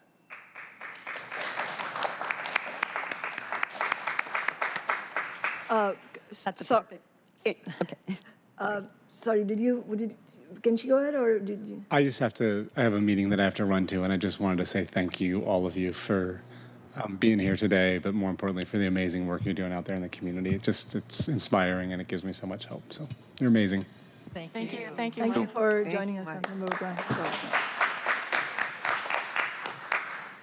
Let's talk about Camp Second Chance and how we have gone from 0 tiny houses, all a tent city, to having 45 on site, and how Alki United Church of Christ and Sound Foundations Northwest has raised over $70,000 to build 24 houses of those 45. So I would love to share some observations about that community, that level of community engagement that is unique to Camp Second Chance because there is the space at that site for us to build. I've watched a contractor who spends his life in a Lexus, going from job site to job site, build a tiny house with a resident experiencing homelessness. Not only did he build that, but at lunchtime he sat down and he had a conversation with that resident to learn of his life and to start a friendship. I watched a man deliver donations to the camp, come back and tour it, loved what he saw, went home, got his tool belt, came back to camp. He has been with us every single Saturday and has given thousands of dollars to the building of tiny houses. I watched the owner of Alki Bike and Board strike up a conversation with a resident who was tinkering with his bikes. That conversation led to a job, and the community bought that resident a pair of work boots so he could take that job.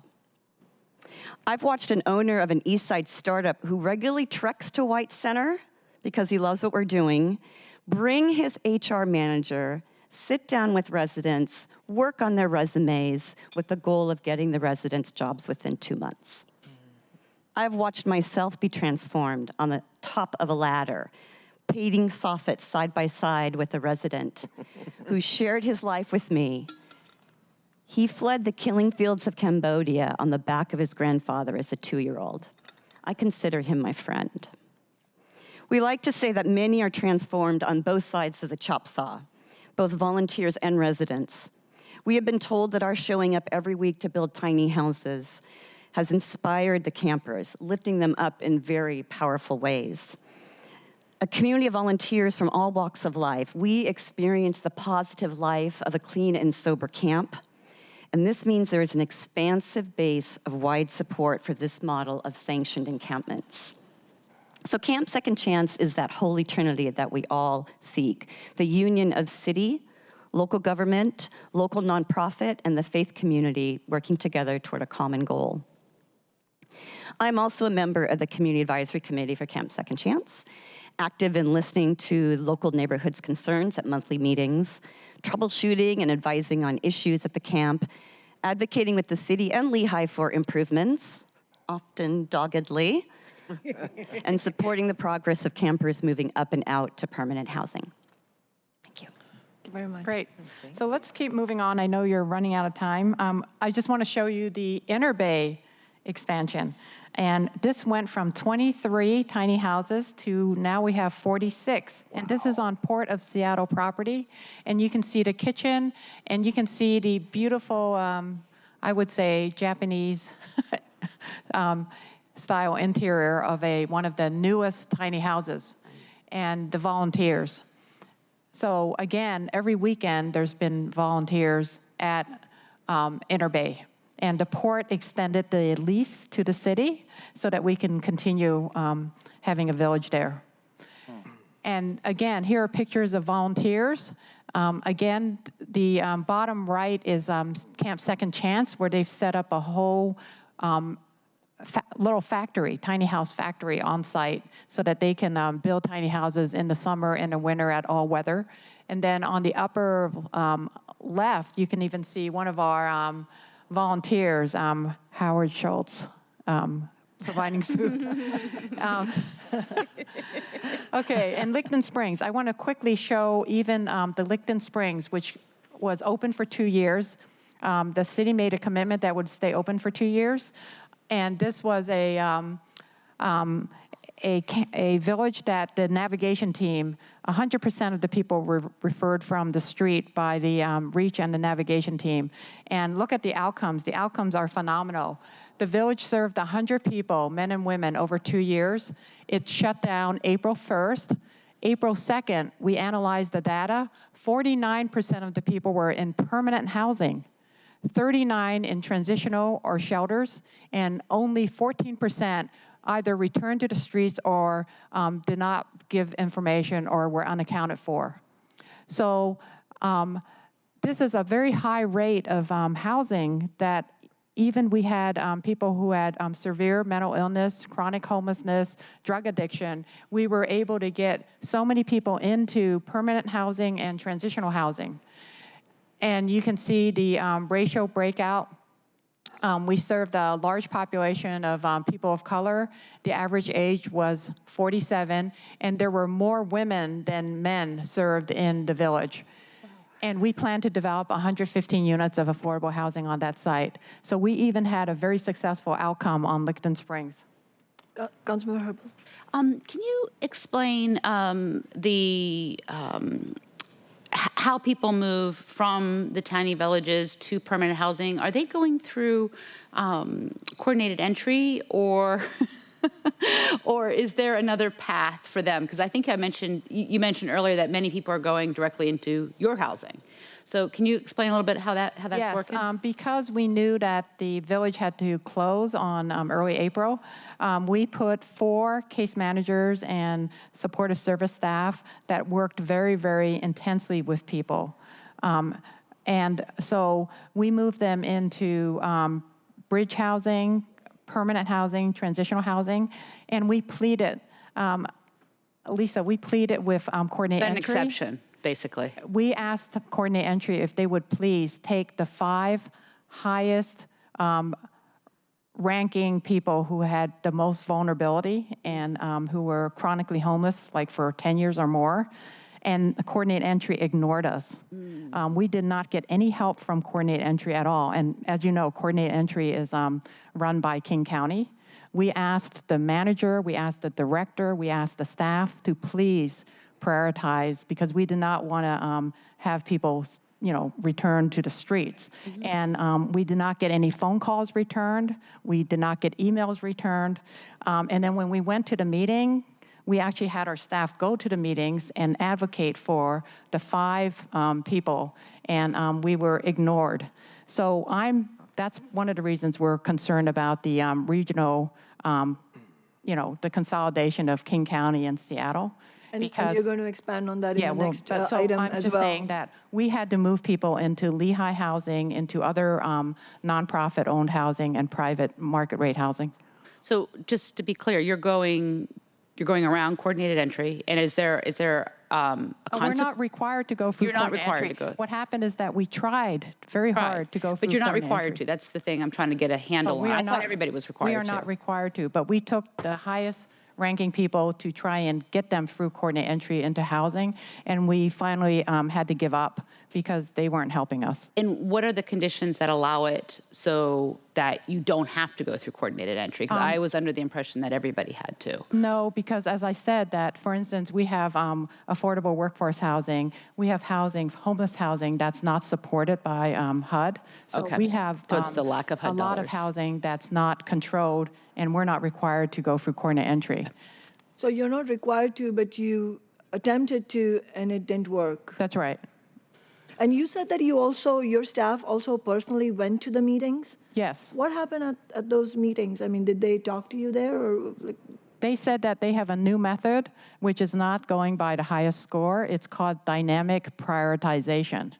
And what does that mean? It actually means I think it means that there's no transparency. So they could decide, a small group of people will sit in a room and decide that this person here can move here or move here for dynamic prioritization reasons. So it's a secret.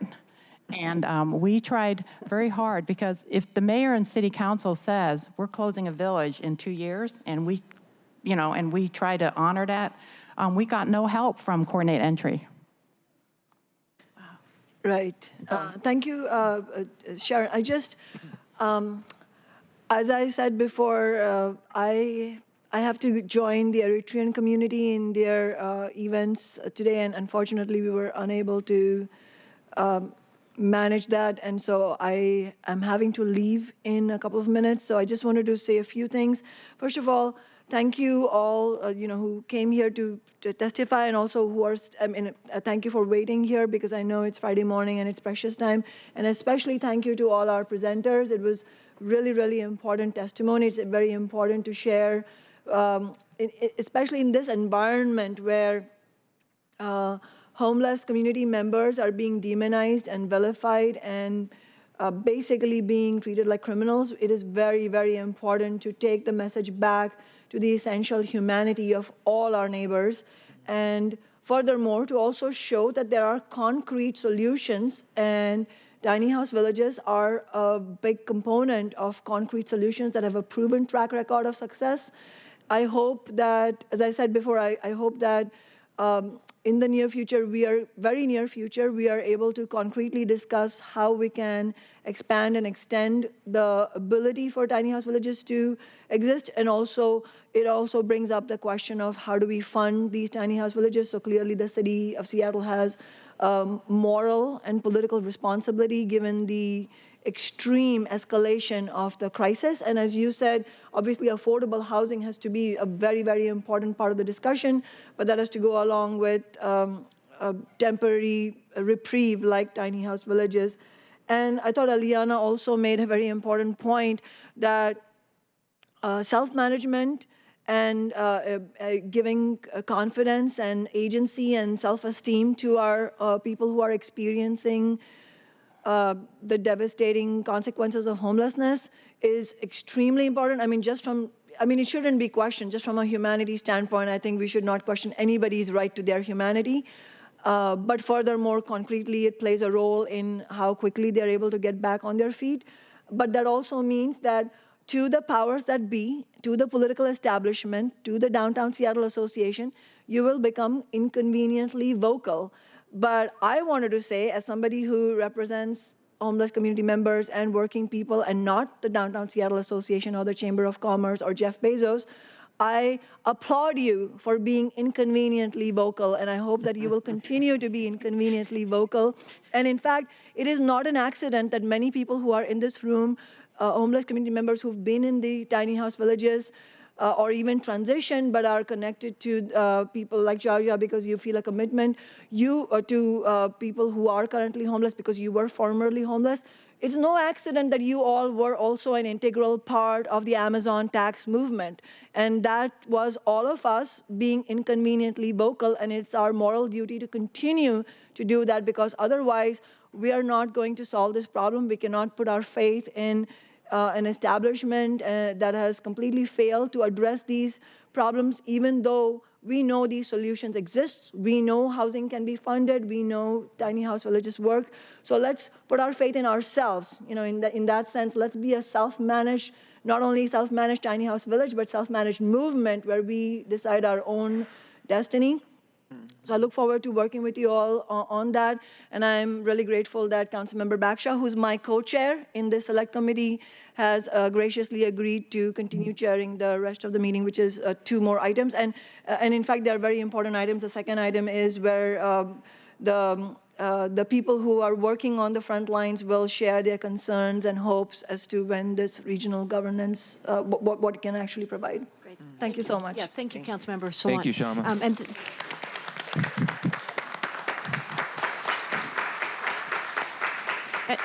Before we continue, I want to acknowledge and thank everybody who's at the table. Many of you know that I have been very fully supportive of the tiny house villages for the decade that I have been on City Council. And I want to thank you, Sharon, for your leadership as well. And Josh, all of you who have been working on this. It's amazing to me that when we first brought this up about a decade ago, how many people said it'll never work. And that it just is not going to be part of the solution. Well, we know it's not the end point, but as we've just been discussing, it's a transitional point that is dignified, that provides that wonderful space for people to be respected, to have the love that you identified. And I just want to personally acknowledge and say thank you for that and for all your good work, because it really makes a difference. Love to see a whole lot more of these, but to have the management that you've identified. I've got a couple of follow-up questions. When you talked about this alternative dynamic approach and choosing who's going to get to be inside or not, and we had the VI SPDAT, that it's an amazing acronym that nobody can really say or point to as to what it means. But how do you move forward with this? As an example, there is a man named Michael on the sidewalk in Uptown, and that gentleman has been there for much of the decade that I know. Just within the last month or so, we sent somebody out to talk with him because his stuff was getting more and more and spilling into the street and into the sidewalk. And he said simply, I'm afraid to go inside. And what do we do in this mixture of VI SPDAT, which was a very documented, number-specific, higher numbers get to go first, versus what you are saying, which is you've got some places for people to go. With somebody like Michael, how do we get him inside? I know it's a major question, but what we found out is that when the police are sweeping homeless people from dangerous locations or from sidewalks or under bridges, they offer them shelter or they offer them a tiny house, but they essentially say you can't stay at this location. People who are living in a tent or in their car, they are doing that also for privacy. Otherwise, they would already be in a shelter. More often than not, they will move to a tiny house if offered a tiny house. They will reluctantly or will refuse to move to a shelter. So we're finding out that the people who are sleeping out now, sort of the hardcore, you know, they've been homeless 5, 10 years, out in the woods, fending for themselves, they will move to a tiny house, especially if they have a pet or a partner or belongings. Because often, sometimes when you move to a shelter, you might lose you have to almost like stay there and watch over your belongings, right? And you don't have to do that when you're in a tiny house. Right. And a locking door. That's right. So what we're finding out is that you could have a very high score, and the VI SPDAT at this point is not very reliable because people are getting coached. And sorry to say this, but if you are told you have to answer like a bunch of questions, and if you answer yes, yes, yes, yes, yes, then you get a high VI SPDAT score, right? So people are now, sorry to say, they know how to game the system. So this is not working very well. In order to get into a tiny house, we don't do a VI SPDAT, but once they are in a tiny house, our case manager will then go through the process and then refer them to coordinate entry. But coordinate entry, we get very, very few people who are successfully moving from a tiny house village, even if they have very high scores, into housing that coordinate entry is providing. We find it much more effective to move people quickly to housing that is not part of coordinate entry. And so that's why we've been very effective. So we moved over 500 people into long-term housing with very few, like maybe a handful going through coordinate entry. And so we... For a period of what years, Sharon? Basically the last two and a half years, yes. And so they're no longer on the street. And because they're in a tiny house, they can go to school or go to work. And so we have a lot of people who are getting employment, especially Camp Second Chance and some of the other villages. They are getting jobs and going to school and becoming stable, and therefore we've also increased their income support. As you can tell, we have 42% had earned income, 58% had public assistance, right? And so, and because people are stable in a tiny house, we don't lose them in the shelter system or we don't lose them on the street. We're able to get back to them and say, okay, here are some, let's follow up. Let's follow up on getting you ID. Let's follow up on, Social Security or employment, or, they're petitioning to get, disability. So it makes a whole lot of sense in terms of long-term stability to have a tiny house. So you see some of the people who are now sleeping out, all over Seattle, right? We feel that we could get them into a tiny house village and get them on a path out of homelessness. We really do. And we are constrained by the lack of vacancies. Sharon, sorry, I didn't mean to interrupt you. What are the numbers that you use? For example, what I had heard for downtown recently was that the numbers were actually smaller of people who are on the sidewalks than what we hear. So DSA, as an example, said to me, if we could make a space for 100 people right now, that we could go, tent to tent and say, we've got a place for you. So 100 more, I know we like to keep these, the actual spaces down below 50, I think we're saying is a more manageable number. What would you say at this point? What is your solution? What do you think the costs are associated with this? I'll give you an example. We could take 100 of the homeless people who are camping out downtown or near downtown and put them immediately in maybe two villages. And we also have some sites that are possible, including private, church-owned, or public sites. And our costs would be much more effective. So I actually have the cost breakout depending on the villages. But as an example, King County opened up the jail, right? They spent $2 million opening up the jail for 100 people, and they're spending $2 million per year on operations, right? So if we had for how many people? For 100. So our villages, as an example, Georgetown Village is serving 60 people, and the cost per year is $325,000. As an example, Othello Village is serving 60 people, and the total operating cost is $440,000 a year. And then we are able to, instead of, we are able to set up a village in 3-4 months, as you saw, right? Like, True Hope Village was set up very quickly because we have volunteers building the tiny houses.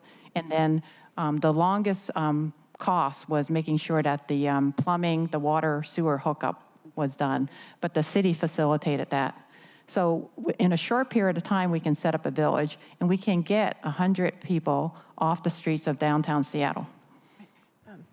Councilmember, could I chime in? Yeah, of course you I can. want to clarify a couple points on the dynamic assessment and our coordinated entry. First, thank you for raising that it has been changed recently. Initially, you would have had coordinated assessment, or would have only focused on the VI SPDAT, and recently recognizing that there are flaws with that tool, not only some that have been brought up, but also what is known nationally is that people of color are not prioritized at the same rate, and so you'd have an inherently racist response to some degree in those, so they are adjusting then to use that, deprioritize some of the amount that tool is used, and increasing the amount that we factor in the length of time a person has been experiencing homelessness. That helps to mitigate some of those unequal effects. And then there's also regular meetings then of the case managers that whose clients have risen to the top of the list and would be eligible to receive housing, to actually have discussions and kind of to address some of the points that you've raised, looking at like if a person requires having an ID in order to be able to move into a certain setting, making sure, yes, this person does have their ID, we've already had that happen, so you wouldn't have the same delays that would in getting that person. You don't want to have a vacant unit sitting as we wait for someone to get their ID. I wouldn't say that necessarily we've solved all problems with coordinated assessment, but some of those factors are being considered right now, and changes already being implemented. We would like the council to consider, instead of shutting down 3 of the village, the mayor gave 3 villages a 6-month extension to continue those villages through the end of the year, and that we would like to see the villages expanded so that we have 500 tiny houses. And so if we could have 500 tiny houses, then we can house a lot more people who are now on the streets. You have a question? So I'd like, and this is kind of the blue sky question, but one of the things that I don't understand is why is there a conflict between many of the providers that do brick and mortar and permanent supportive housing and the group at the table? Because I see both are needed, that these tiny homes are providing the space and the dignity we've talked about for the partner's possessions and pets. And sure, I don't think that people want to live here forever, but it is a stepping stone. And as you said, it's half the cost to set up and to operate than what King County did just at the jail. Although I'm thankful that anything where we've got 24/7, as far as I'm concerned, is a step in the right direction. But can you, from your standpoint, explain to me, why is this conflict an either or rather than an and? Well, we agree with you. We think we need to do both. And as I showed you in the beginning, as a nonprofit housing group, we're building as many apartment buildings or permanent supportive housing as we can. It's just that it takes 4 to 5 years to produce permanent supportive housing, and there's not enough capital. So right now, a permanent supportive housing unit costs $300,000 per unit. $300,000 per unit. And it's supposed to last for 50 years, so to be fair. Right, but just so you know, a tiny house is costing a fraction. With $300,000, we can pretty much almost have a village, and the stick-built housing can last 15 years. Our tiny houses are built to last. They're very durable. We may have to, refresh them some, right? But I think because they're new and innovative, people think it's a distraction. They're thinking, we should be focusing on permanent housing. And we totally agree with that. We think you have to do both, because we had 191 people who died living on the streets last year, and the numbers have gone up. We used to have 160 people died living on the streets in the previous year. Last year, it's 191. And we should be preventing, no person should die from homelessness. And that means they need immediate shelter. So I think it's a humane response, a humanitarian, we have a humanitarian crisis. We need to get people safely sheltered in a warm place. We used to have tiny houses that didn't have heat, and then we realized, look, let's just bring heat to the tiny houses. And it was so simple. And now they're a high standard. The tiny houses are preferred than living in a congregate shelter, or like some places have a giant tent where you put like 200 people under a giant tent. And that's not very humane or dignified. You don't have the privacy that we're talking about. Well, we're going to have to move on, as much as we could spend the rest of the day talking to you. I just want to say, please. In the meeting that we had when we're building True Hope tiny houses, that question came up, and I agree with Sharon that what we contended was that it's an immediate crisis, and people need, women and children need to come out of their cars right now. I mean, that's deplorable to have women and children and people sleeping in their cars and under bridges. That we need to provide spaces for those people right now. And then I don't think it's an either or, it's a both and. Yeah. This has to happen because, because of the exposure and because of the absence of dignity and just the absence of civilized society. I could not agree with you more. Thank you for that. And how do you respond to the individuals who say, well, if you build them, they will come? That the more we build, the more people will come into the city of Seattle. Well, the data shows that from the point in time count, majority of people, like 70 to 80%, are local. And I think you just heard from Jose, Jose Ruiz, who is getting people into housing all across the country. So we are not saying that you have to return or live in Seattle. But if you're from someplace else, California, Michigan, Massachusetts, we will find housing for you. And so that's exactly what he's been doing. So we are, taking a bigger approach, that it's not just local or regional, but it's national in terms of people's housing solutions. Great. We're going to move on, not because we wouldn't listen to you for the rest of the afternoon, but I think since we've got two other items, just a moment, please, that I would like to also extend our thanks to our King County partners, that we see that we need these tiny home villages across the county as well, that the city space is limited. The county has a lot more, and I've been saying for years that if we could look by a percentage of population basis across the county, so if we're a third of the population, it's fair that we figure out a way to house a third of the people in the county who are identified as unsheltered. However, we know that there's a lot more space, whether it's Black Diamond or Bothell, that there's spaces for people, the county can step up, other cities can step up, and we're asking for that help. And I would also like to extend a personal invitation to Gretchen Taylor and Cindy Pierce of Magnolia, who many times have blessed our chambers with their comments, to say, I'd like to be with them and with Sharon, and we will go to one of your tiny home villages so that they can see and meet the people and know what you do. So I'm excited about that. Yes, Councilmember Pacheco. Just thank you for the presentation. Very briefly, I have a quick question. What partnerships, I mean, as I was looking at some of the specific services that are provided, there are sometimes challenges for people to find permanent housing with regards to vacation of records. But I didn't see in the direct services that are provided an opportunity for folks who may have experienced misdemeanor crime or so forth. Is there a connection or a service provided like that, and it's just not referenced? Yes. I have a degree in accounting, and also I practice legal research. I know how to help with warrants, especially if there are warrants for the arrest outside the state. I have presented to the judge motions to modify the judgment from punishment to community hours. Once we give this participant a hope, is when the window opens for employment and housing. If you have a participant that has a warrant for his arrest, they're going to lie at the VA SPEDAT. I have a good example. At the Liston Spring, I placed 3 residents in Pierce County Section 8 voucher because it's open indefinitely. When I told them, the 3 of them told me that the email that they provide at the VSPDAT, the phone number, and the day of birth was not true. Now, we are relying on information in a score that I can say 60% is inaccurate because they are lying. And that makes our placing those people in housing harder.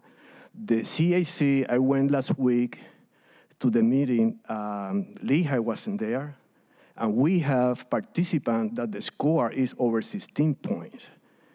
How they're doing it, I don't know. But we are not getting a good information from the VSP that the HMIS, even though it was enacted by Congress through HUD, who demand Social Security, the HMIS is allowing these people to not disclose their Social Security, to come up with a phony name or day of birth, and then the city is asking us to place these people in housing in 30 days, 60 days, when I cannot send an application to a landlord with no name at the Social Security number 0000. Affordable housing, we cannot talk to them about affordable housing because they don't have a job. The rapid rehousing program is not going to work. The only avenue that is available for us will be project-based or Section 8. But if the VSP that information is not accurate, it's making our work harder to do. I cannot, we've been able to place over close to 500 people in permanent housing. You have no idea how hard it has been. We have people with no IDs, no Social Security card. I have asked people, where are you from? From the East. They have no idea. I need to get a birth certificate. I ask again, where are you from? From the East. What does that mean? What are you going to do with that? And then they're using in a space, and then you will say, how long have you been here? 2 years, but they're not cooperating. And when I compare the information that they provide at the VSPDAT, it's not accurate. We have females saying that they're coming from domestic violence. It's not true.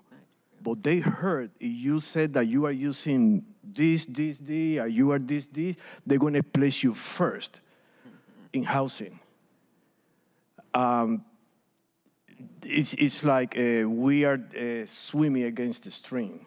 So in summary, we do work with people who have warrants.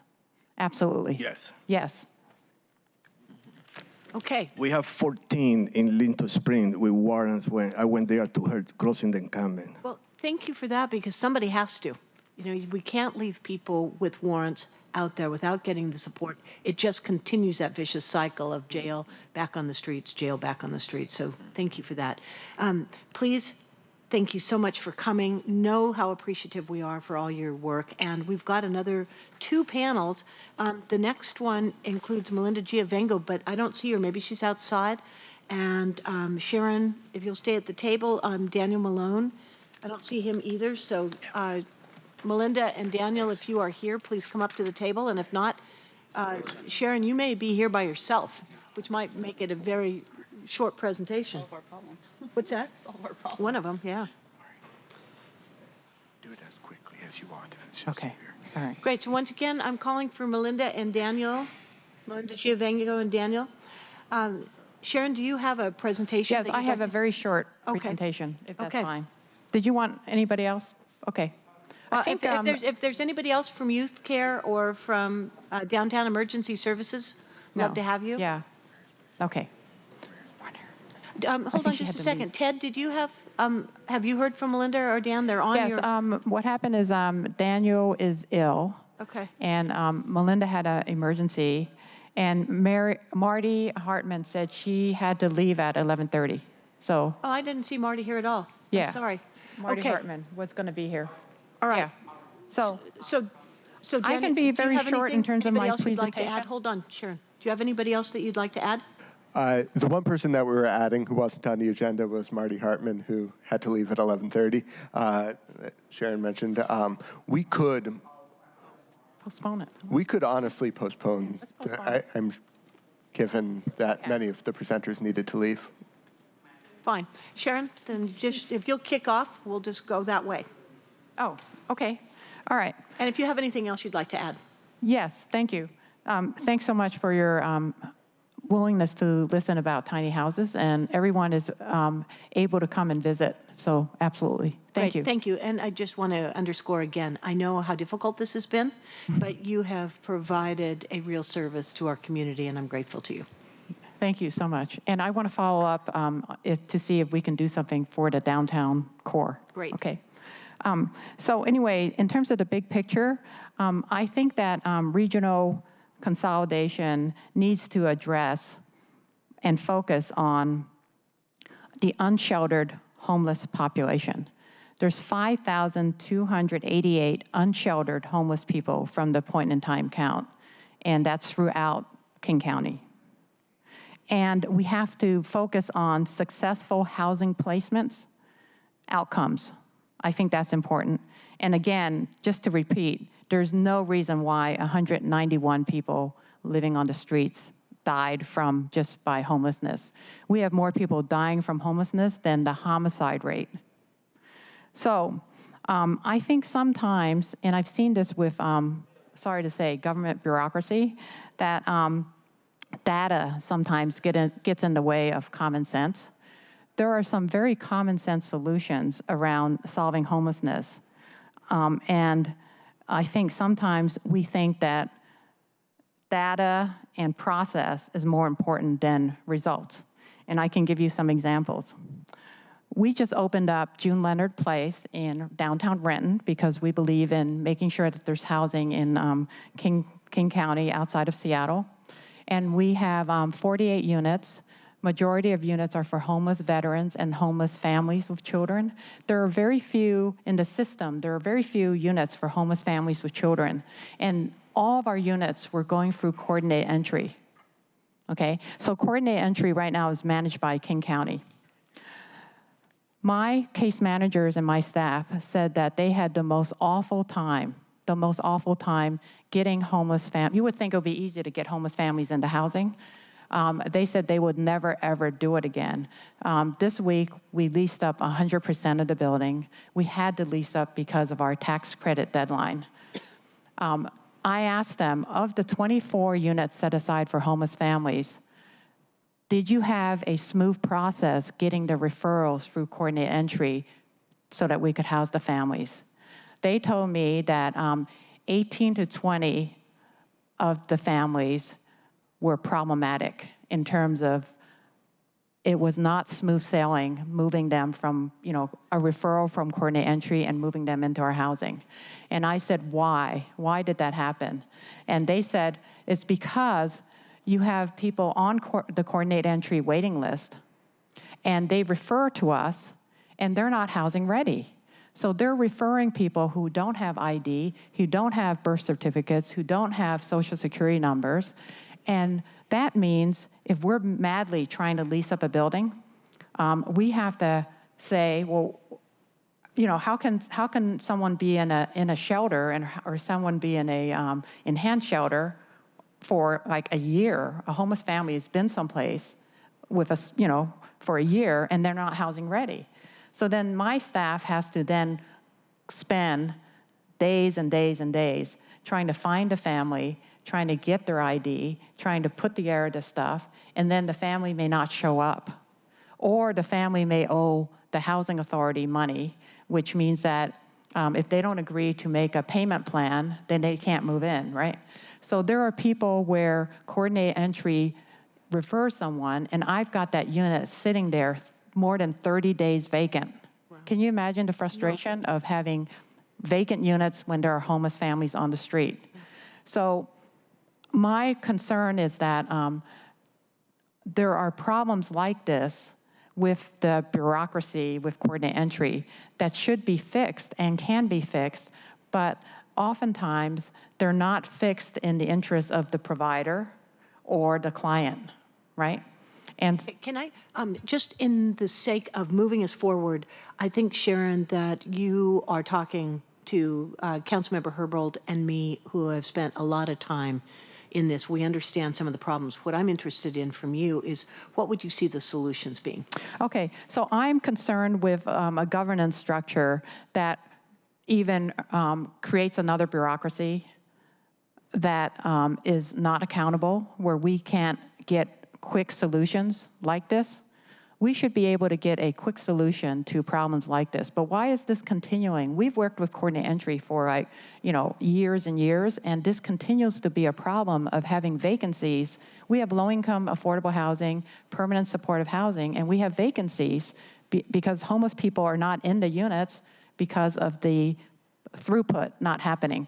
So my concern is that if right now, if there's a city program, I can go to the head of the Human Service Department or the mayor, and I can complain, right? And I can try and get it fixed. But I'm concerned that the governance structure that's going to get set up will remove it yet beyond the mayor, beyond the King County executive. So you end up with a third-party board, right, that is not necessarily comprised of elected officials, and that will have even another layer of bureaucracy. I think that change does need to happen, but I think the consolidation needs to make it so that customers, the homeless people themselves, and the providers are truly listened to, so that we have solutions and we have transparency. And that is my concern. And the other piece that I'm concerned about is, I think the system should maximize the dollars, the resources, going out to the community to actually solve the problems, as opposed to more data analysts, more strategic advisors, more in-house, administrators. Yeah. We have a system where if you're going to consolidate duplication of services, we should be saving money so that the money saved can go for more services. Yeah. And I'll give... I'm hearing you say two things. One, maybe three. You don't want another layer of bureaucracy that is just costing us more money and time. Two, you want whatever the entity becomes to be nimble, to be able to be customer focused so we can get people into housing as fast as possible. And the third is that you want to maximize efficiency so that the system is working as, well, frankly, as a system, and not with these siloed approaches that we've seen. Yeah. So how do we get there? Well, I'm concerned that if all you do is take All Home, which is its own little bureaucracy, and then you take all of the county people and all the city people and combine them, or even add more money, for this, this new structure, then it's a problem. It should be fine-tuned, and you should get rid of some parts of it that are not needed. So What parts aren't needed, Sharon? well, I think frankly that there are, a lot of people doing administration, strategic advising, consultants, multiple layers of consultants, and multiple layers of, administration. So I think. And you would just ask them? Well, I think before the council adopts a new thing, they should give you options on structure and pricing, options on the org chart, options on how much it's going to cost, a low-cost one, a middle-cost one, a high-cost one, to see what you're getting. And I think we should use this opportunity to get rid of some of the inefficiencies and some of the wasteful process. As an example, Lehigh is asked, along with all the other agencies, to come meet once a week. We show up once a week. My case managers show up once a week with everybody else, right? And there's 4 units open. We're all talking about who should get into these 4 units, right? Is that particularly efficient when it's already been predetermined who is going to get into the 4 units?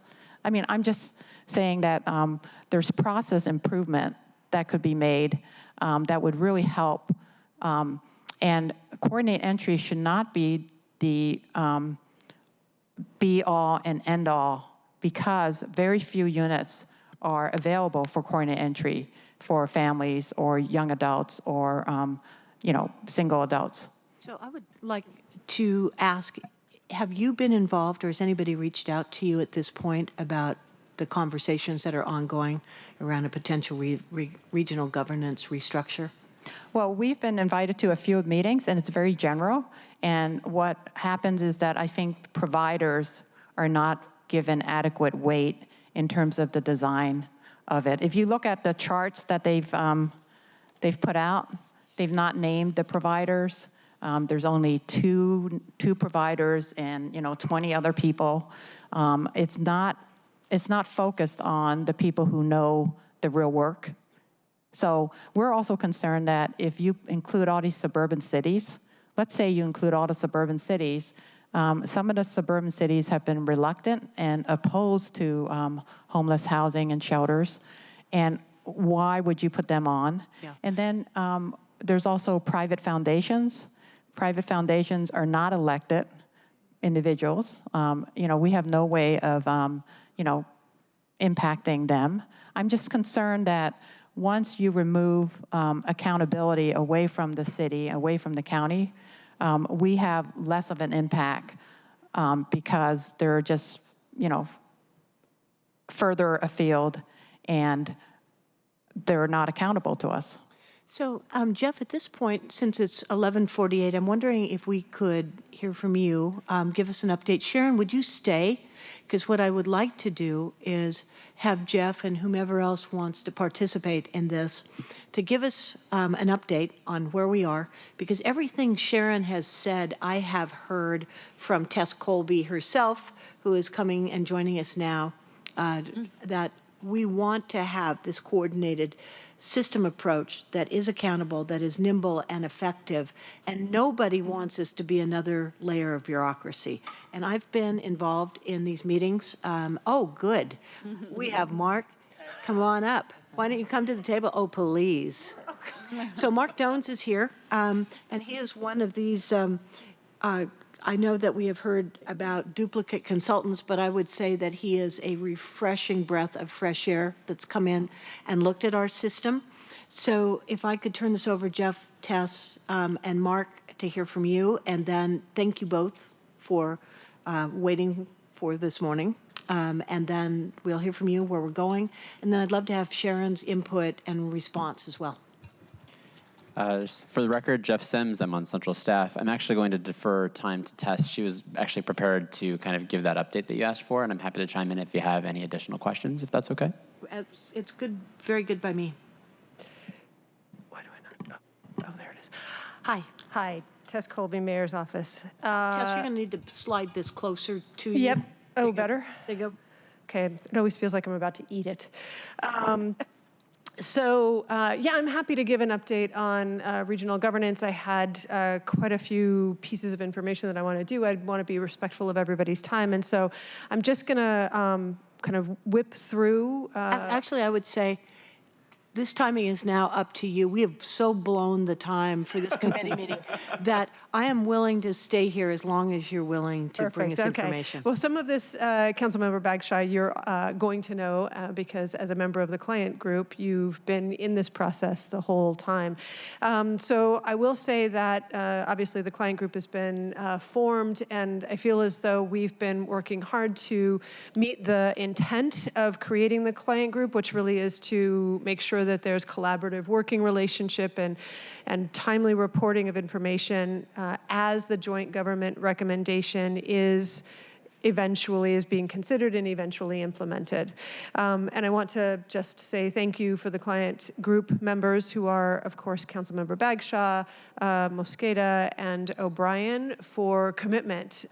We've been meeting every month, and you've allowed us, and the us is council staff, other staff that are interested in this, the mayor's office, and of course NIS, to bring you quite a bit of information.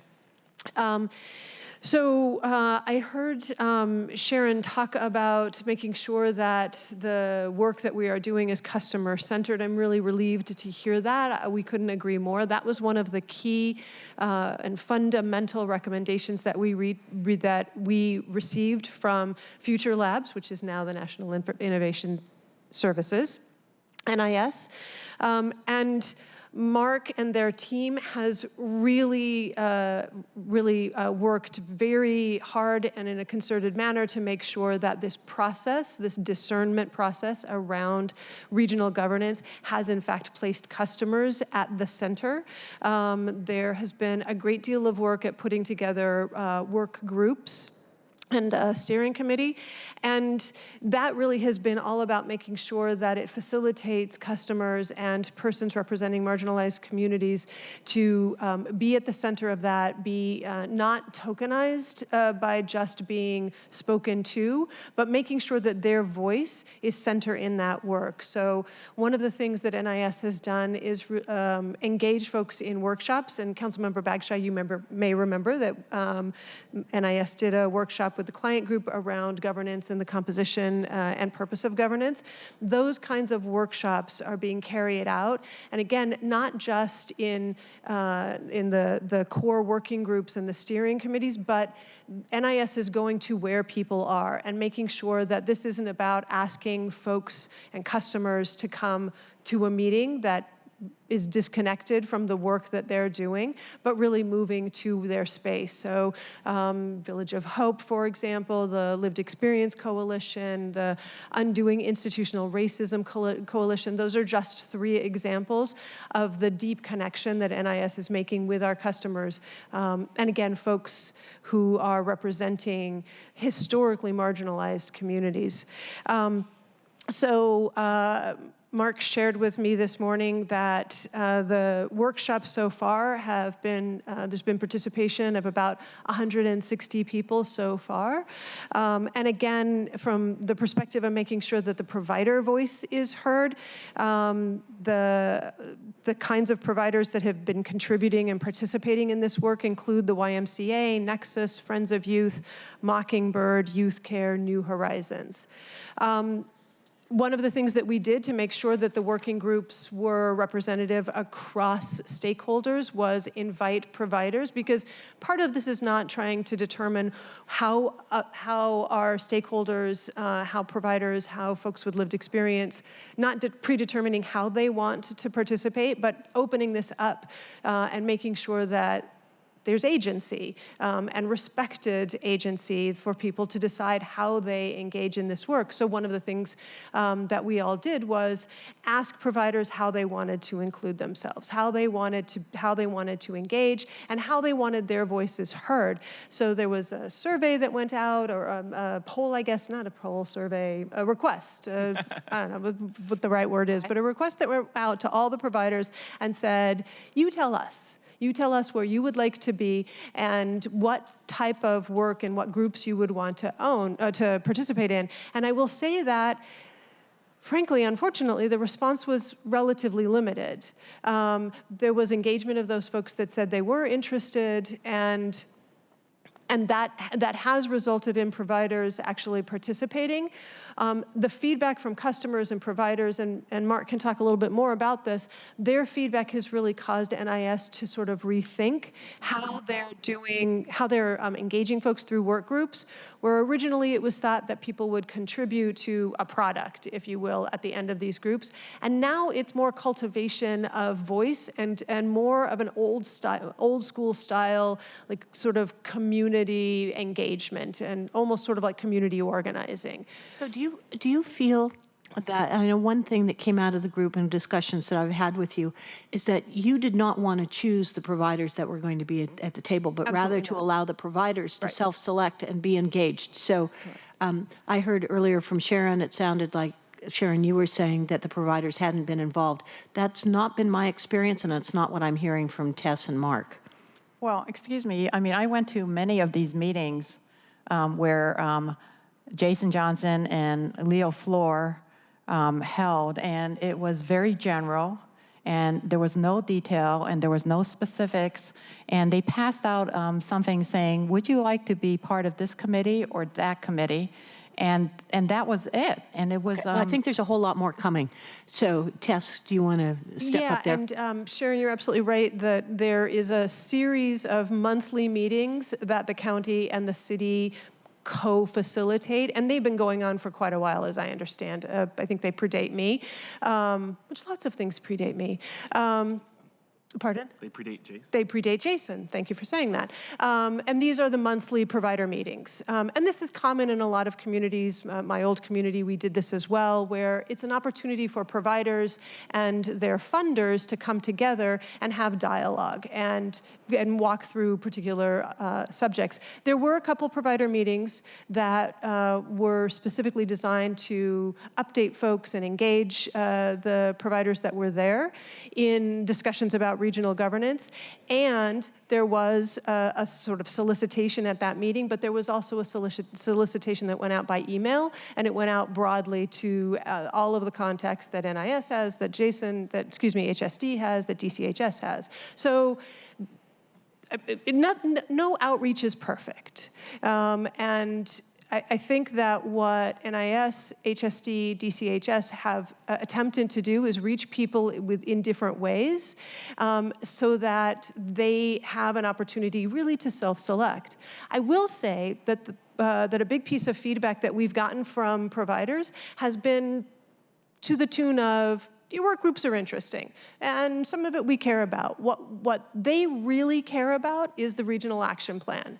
And so that work, because the regional action plan will be the plan that most impacts how they do their work going forward. And so we've gotten quite a bit of interest in participating in the engagement and outreach that the corporation, they're not the Corporation for Supportive Housing anymore, CSH, Annaleva and CSH are going to be doing in advance of developing that regional action plan. So I think we also will see more targeted participation from providers in that area where they are, again, most specifically interested. But this is not to say that providers are not participating in the steering committee and other work groups. It's just, I think, to me, it's logical. It makes sense that where you want your input to be is where the work will most impact you.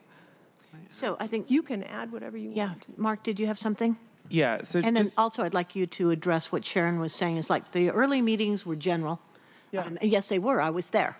And now we're starting to dive into detail. So maybe you could address that. Sure. So a couple things that I think are important. One, to Tessa's point, our team has pivoted our approach and in some ways gone back to an approach that we used in the fall, which is, to Tessa's point, really just community organizing, where we work with folks at all levels in terms of administrators, providers, customers, right, to understand what people's concerns are, what they'd like to see, synthesize that information, and bring it to y'all.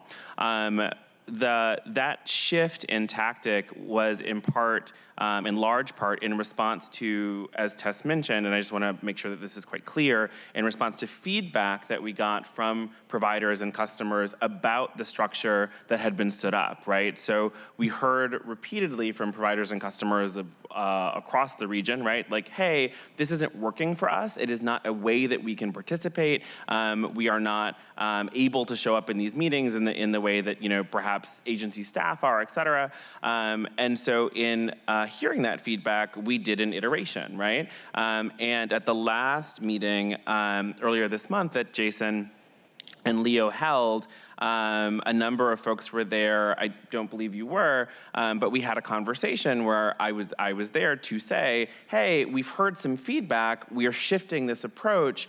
Tell us what you would like so that we can incorporate y'all into this process moving forward in a way that makes sense. And Marty, Melinda, Mark were a number of the folks who were in the room and talked about the need for us to come to them, right? And so that is really part of the genesis of why we have begun this series of provider-based workshops. I'm headed to Youth Care later this afternoon to do another one. And I think that the purpose of how we can work and the flexibility that we can bring to this is in that space, which is, I think, something that, frankly, a lot of, to Tessa's points around just like time and capacity, as I've often heard, right?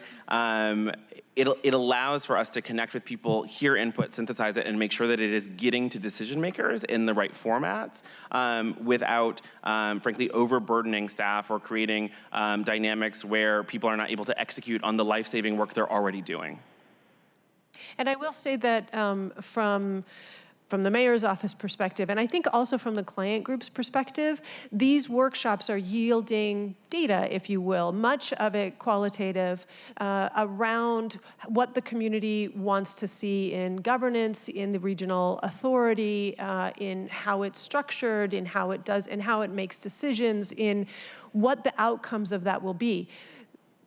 Without that voice, without that data, we all would be making decisions basically in a vacuum. And so it is absolutely critical that that we not only support this process, but then bring it into our collective decision-making process. What's your timing on all of this now?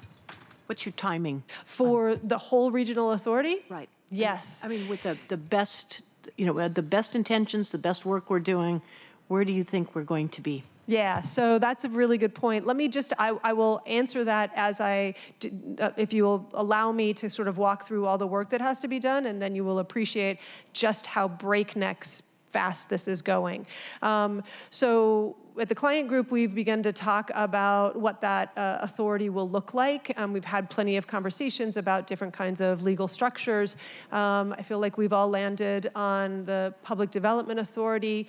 That's good because the next thing that we need to do is both at the same time begin to draft documents around that, but also engage our HR partners, HR, labor, and union partners, and they can't begin to do their work around what migration of staff looks like into the authority and how that affects benefits and pensions and the things that we care the most about for our staff without knowing what the entity is.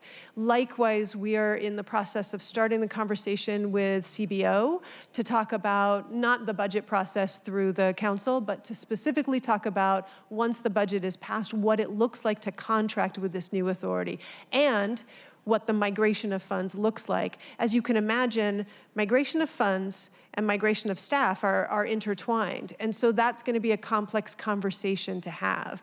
So we need to be moving on that now so that we can get to council with an ordinance.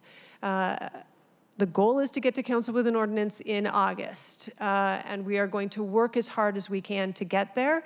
The other piece of this, the other layer of all this work, as I've alluded to, is the Regional Action Plan. And the Regional Action Plan is connected to the work of the regional authority by really serving as a guide, if you will, not not the Bible, not blueprint, but a guide for thinking about how we get to the goals that I think the entire community wants to see from the authority. So this is also a process of, again, collectively determining what those performance objectives, the big level performance objectives should be, and then thinking out how the authority can get there. So that regional action plan should also be completed around August or September. So we recognize that regional action plan and the acceptance and passage of an ordinance around the authority itself are intertwined. So the goal is to keep them on to try to keep us all on a parallel track. The third factor in all of this, of course, is our partners at the county, and we've been engaging and collaborating with the county, and they are moving on a similar track to begin to structure the authority and to move forward with their process, with their HR, their budget, so that we all collectively get to this end, ideally in August, in a worst not a worst case, but as a second option, September. But we are absolutely focused on August. Great.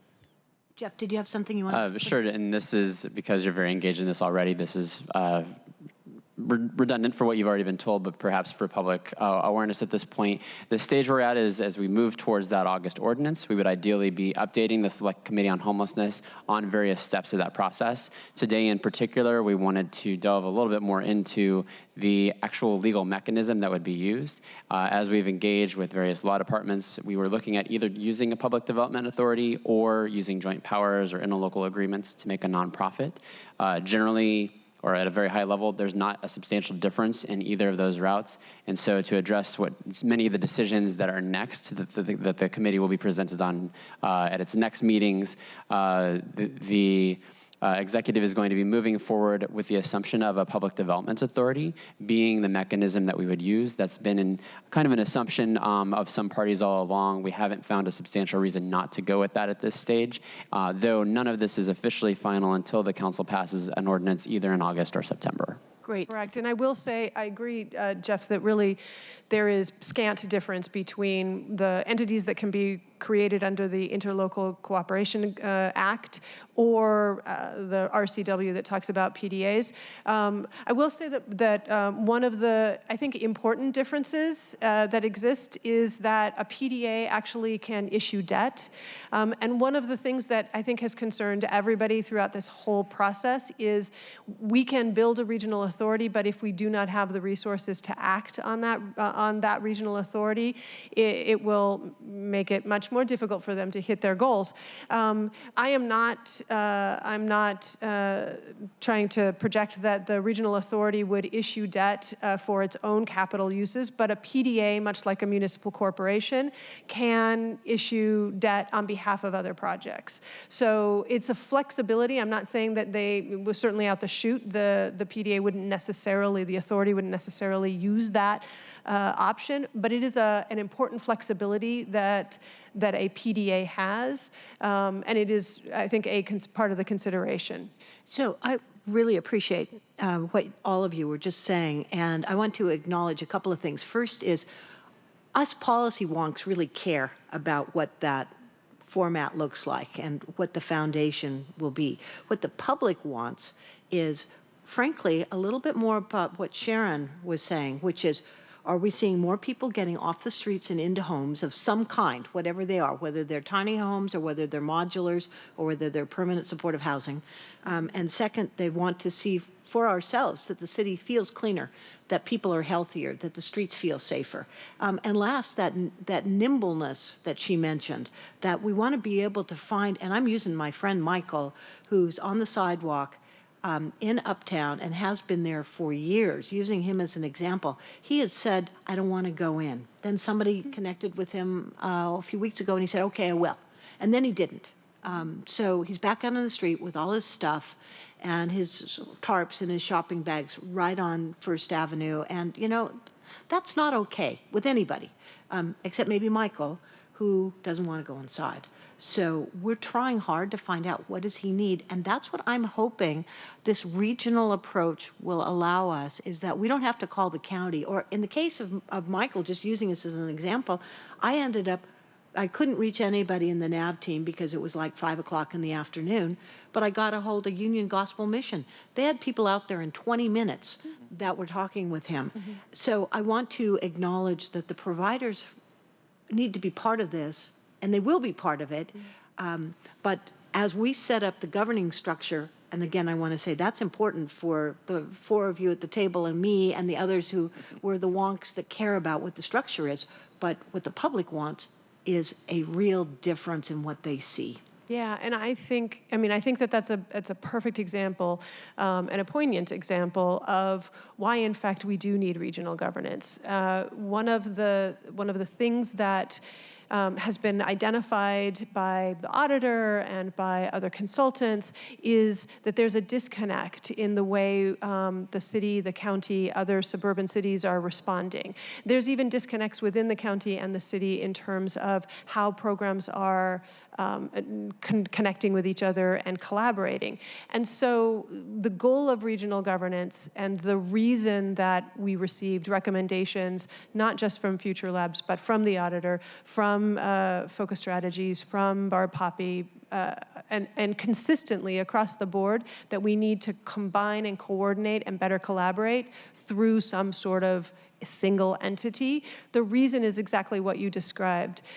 There should be better coordination across the region in making sure that outreach is available and appropriate and knowledgeable about what's happening in communities and what's happening with individuals. And that's something that we at the city want, we know that the county wants, we know that our partners at UGM, Bread of Life, and other faith-based organizations, they want. And I think regional governance gives an opportunity to speak with one voice about, for example, how outreach and how engagement, case management, relationship building is done in a much more coordinated fashion.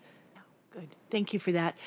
Sharon had brought up something that I think is worthy for us to be able to express and address, where she said, we're worried about transparency and accountability. Based upon what I've been talking about with at least 3 of you there at the table, my sense is that this not only will be accountable, it will be more accountable because there's only one entity to go to, as contrasted to, okay, figure out who an HSD or the NAV team will respond to something like this, or call my friend Leo over at the county, or get Brad Feingood now in public health, but have a place and a core where people can go and where they can call. Correct. So I know that that's one of your goals too. So can you respond to that? One aspect of that concern is that if that one entity is an appointed entity, if it's not an elected entity, then for members of the community, then that is 1 degree removed from the accountability of the ballot box. So, sometimes in a democracy, we need to be able to address that. So can you talk about that? How will we be accountable to the voters?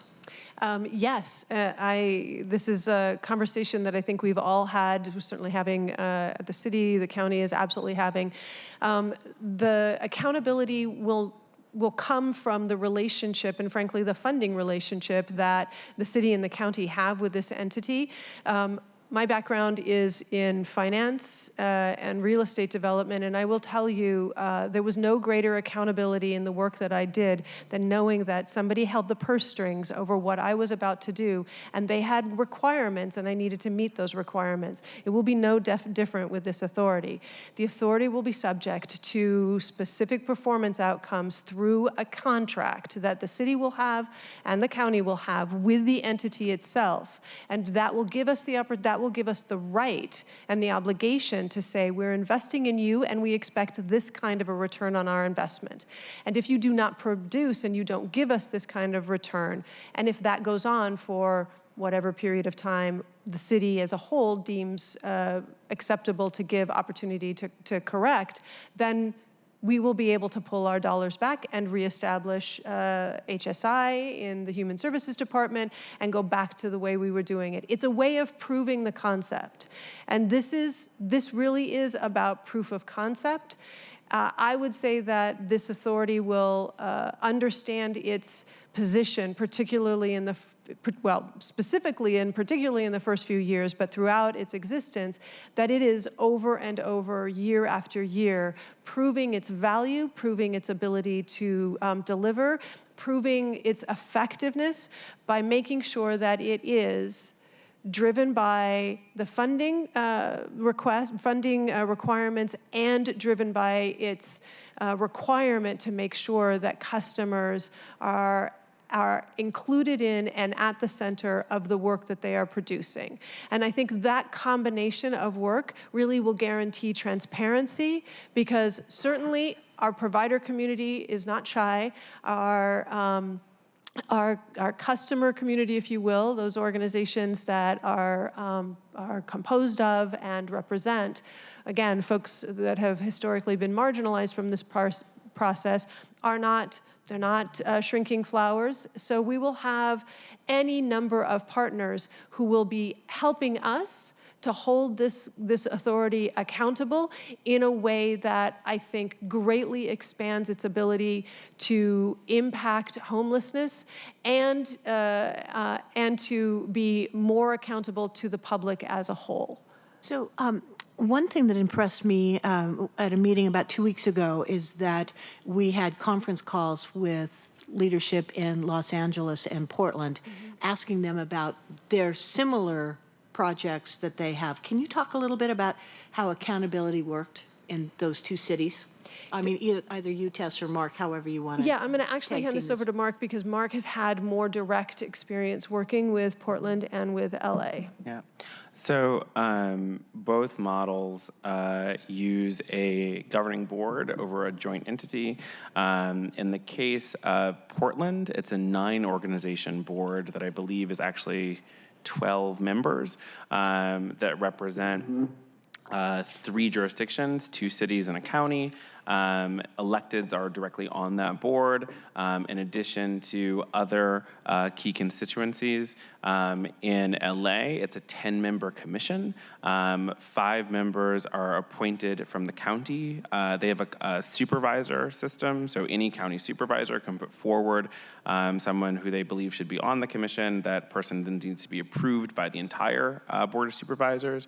On the city of LA side, right, the mayor will put forward a person, and that person needs to be approved by the city council in the same way that any appointment generally works. So in addition to the budget controls that Tess is talking about, there is no governance model, frankly, that I would recommend or that anybody uses that doesn't still flow through people who are elected to represent communities.